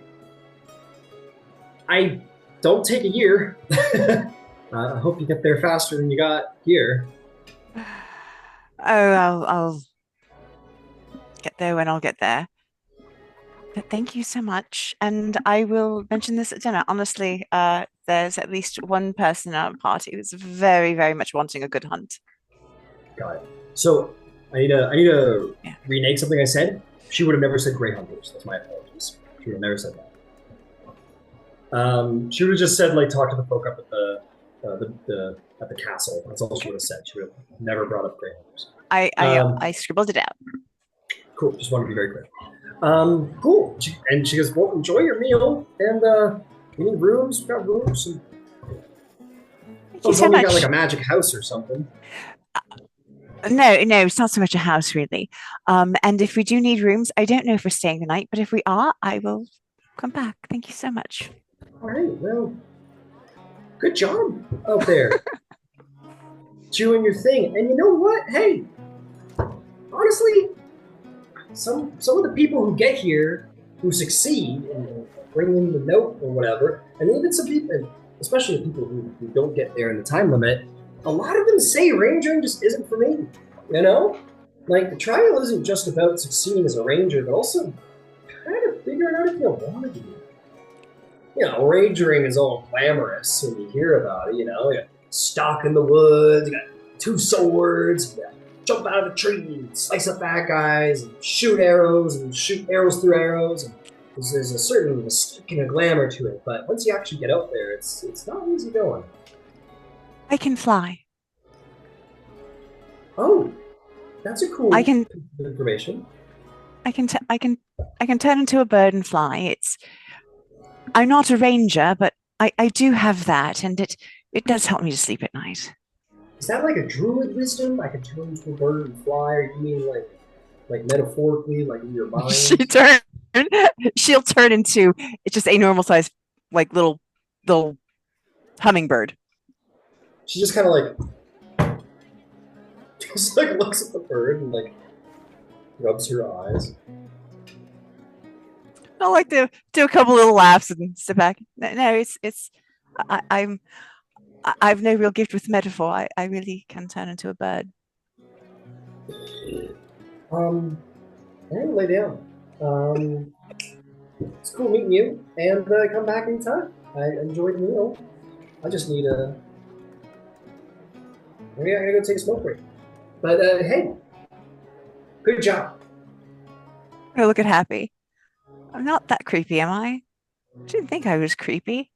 But then there was Qiro, and Qiro was like the way she responded, it made me think that I wasn't normal. And then that made me happy. Am I not normal? Happy sort of goes, the first time you've actually heard Happy like make a proper sound, Happy goes, so it's like rolling around on the table as you and like laughing as you bring up the idea that you're not weird. I feel like that's a bit performative. A little hurtful. That was a bit much, Happy. Happy gets up and like leaps into the air and like pops you on the head and lands and like points at his own horn.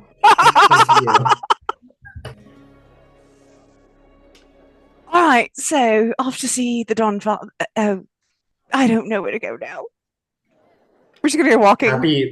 Happy picks up a big piece of beef from your bowl and just. Oh yes, absolutely, dear. Finish. We won't leave before you've finished. Happy just like dumps the bowl slightly, pouring it into the back of his mouth and devours what's left of your stew. Let's go down. And jumps back into the Yvaine saddle and points forward and with his paw and just kind of dangles as you wander off. And you will indeed meet with your friends at the Slayer's Take, and we'll get to that. But as we're coming towards the end of the session, I want to deal with what's going on at the Parchment Timberlands, the Hunter and the Warrior. So, you guys go out there. What's the deal? What are we doing? What are we hunting? What are we doing? I am following the dragon behind Zarvolg because I'm not nearly as quiet as Zarvolg and Fen are, and I know that. I'm just trying not to mess up their hunt while also trying to find this giant weird wolf.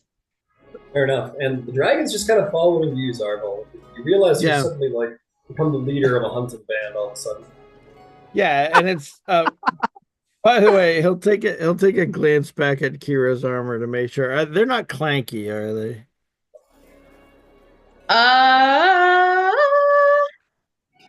I don't think so. No, I have on a breastplate, so I'm not super clunky, but Good. All right. eh, Well, at least you're quiet, unlike ish. the 45 paladins we travel with. So yeah, I mean, we're still the worst hunting party ever. I have one person carrying meat into the forest, which is like bringing beer into a bar. Hey, it's in a pocket. It's in the bag I'm holding. And then, Oh, the juice is And then- recycled all in the lining. and then I have a dragon stomping along behind me. I'm sure that doesn't alert any prey animals. No, you'll notice actually as you like look back at the dragon, you're like, this fucking giant, and you like look at its talons and like it actually is padding forward with Oh, decent stealth actually, and you're like, oh, and it seems to like its head isn't bowed yet, like its head's still craned up, and it seems to be having a normal posture, but you do realize its arms have gone from like that to like that, and it does kind of like talon, like almost like sinks its talons into the ground like a spike into the earth so as not to make sound. It's almost like walking on its talons and is moving very slow. Okay. All right, the dragon is serious about hunting. Okay.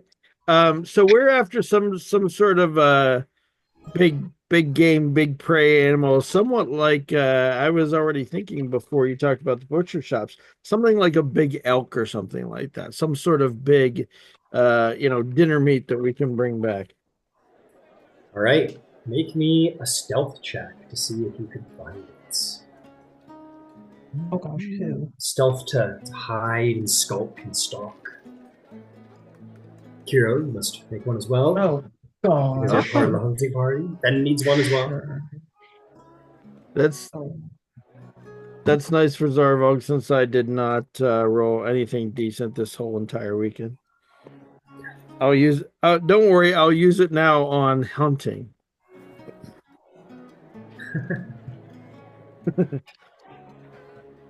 Oh, that's right. I forgot. Hold on. Fen has some stealth capabilities.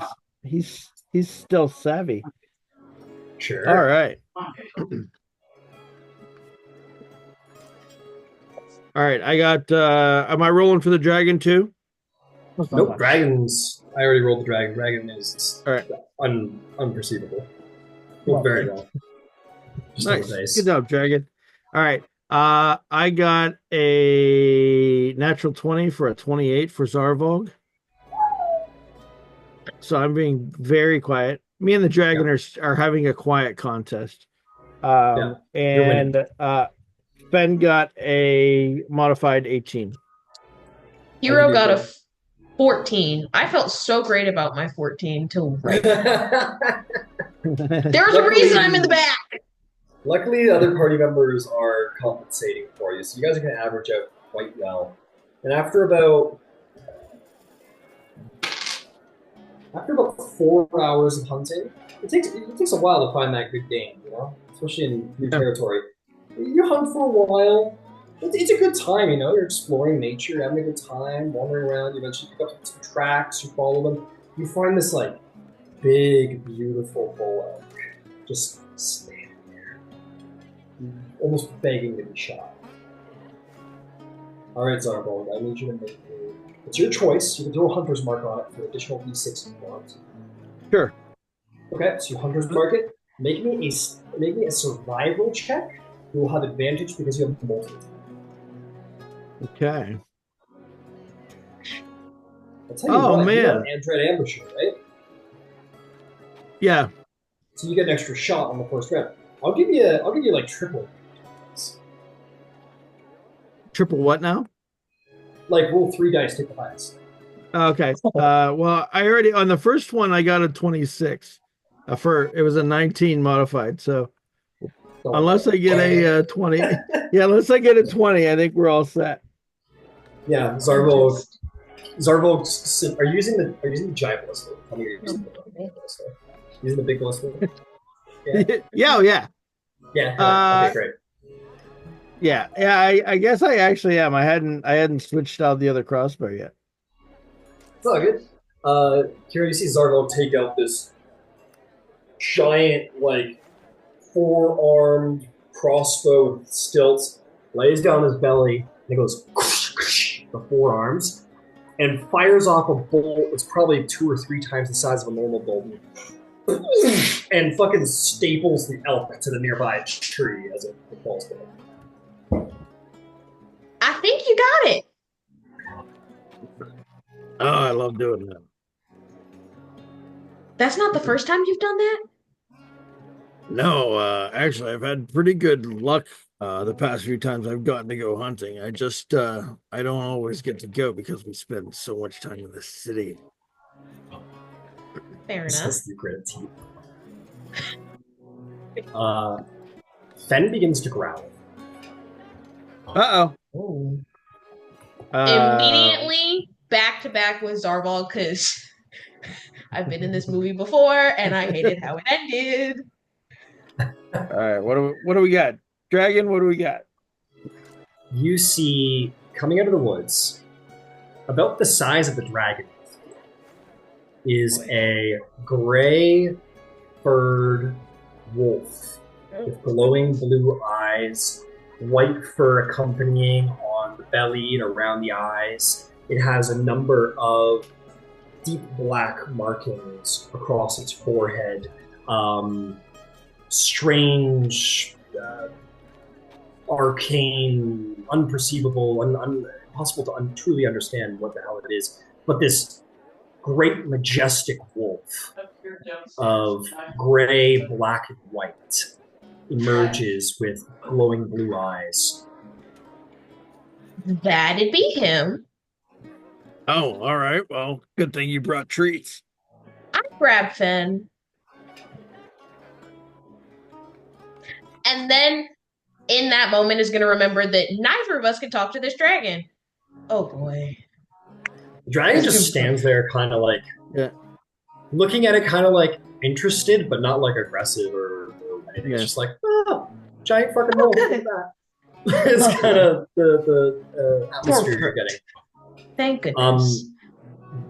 As you presume it to be, Galdrick stands in the shadows of the trees and doesn't seem to come into the lights of the clearing where the elk was shot, but sort of almost stands behind the elk and like looks through the wood with blue eyes at you, Qiro. It's weird. We're here, but we'll stand back until you do what you got to do. Thanks. And she'll like the two swords because she has two swords on her. She'll take them off and just kind of hand them to you. All right. And then just kind of walk forward slowly and just kind of look at Galdrick and go, "You're still as weird as the last time I saw you. I hope you know that." And then just slowly kind of open the bag of holding, like has not taken her eyes off of him this entire time, just slowly opens the bag of holding and lifts out the pack of meat, like as she gets closer to the center of the clearing. And when she gets to the middle, she'll sit down and open the pack of meat, leave it in the middle of the clearing, and then like back up a couple steps. The great wolf looks down at the meat and kind of turns and almost like in a ring, unaggressively, like its head is up. It's not like proud down hunter mode. It's like standing almost regally and begins to sort of like circle you in the shade of the wood with slow step until it comes back to its original position. And then turns into the wood, walks a couple paces, and turns around and looks back. Okay. And I'll kind of look back at Zarvolg. I'll be back. And then she'll kind of flex her hand and summon the trident in one hand and kind of hold it to her side and then start walking towards him. All right. Aldrich will look past you and your companions and back over you. Actually, I think this is an everyone adventure. Feel free to follow. And then I'll kind of wait for everybody else to catch up before she continues following Galdrick into the woods. Uldric walks a good 30 to 60 feet ahead of you guys at any given time. We'll like pad pretty quickly to 60 and then kind of stop and wait for you guys till you get to around 30 and then continue to pad through the wood, very obviously guiding you somewhere. And we'll continue to guide you for time. For about a half an hour, in fact. You're just kind of following this wolf like, what are we going? To which you make your way into, another part of the wood. And as you kind of like ascend up the side of a very small pass, you guys make your way up. And as you get to the top, you kind of like lost track of both. You don't know really where he went. He just kind of left. Okay, I'll kind of stop, and if I can't see him, I'll kind of close my eyes a little. Like, knowing Zarvolg's behind me, I'll kind of close my eyes and see if I can hear him moving anywhere around me. Make a perception check. Oh gosh. Oh lord. Dice. Yay. An 11. You're listening. You do hear something. It's definitely not Tal'Dorei. You hear what sounds like hooves. You kind of look in that direction. You look deeply, deeply through the woods, trying to find out whatever the hell that is. And you see, coming over, like through the forest, making their way through, as you see that there's a bit of a hanging mist, nothing too intense. It's not blocking your vision, but a slight mist. But from the distance, hearing from the mist, suddenly coming through at what was almost silently, like, before the sound even escalates, you see what comes through the mist quickly. You see what looks to be a herd of skeletal centaurs, headless, charging towards you. Oh, lovely. Perfect. Great. Wonderful. Yay. I'm just gonna kind of... are they coming straight at me? Like, do I see them coming straight at me? They're coming in your direction. Make me another... What did you roll your perception? 11. Coming at you. Okay. Sound begins to increase. They're moving fast. They're a couple 100 feet off, but they are centaurs. They can move pretty quick. Zarvolg, back to back. This is going to get real dicey real fast. Then you get to kill someone else today. It goes, and we will end the session there, as Uldric has led you into what seems to be a very dangerous situation. Of course he did. Of course he did. Of course he did. Yay. I knew it. I knew it. Okay, cool. This will be interesting. Oh gosh. Cause it's what he does every single time. He's like, "Oh, hi, you're visiting? Dead.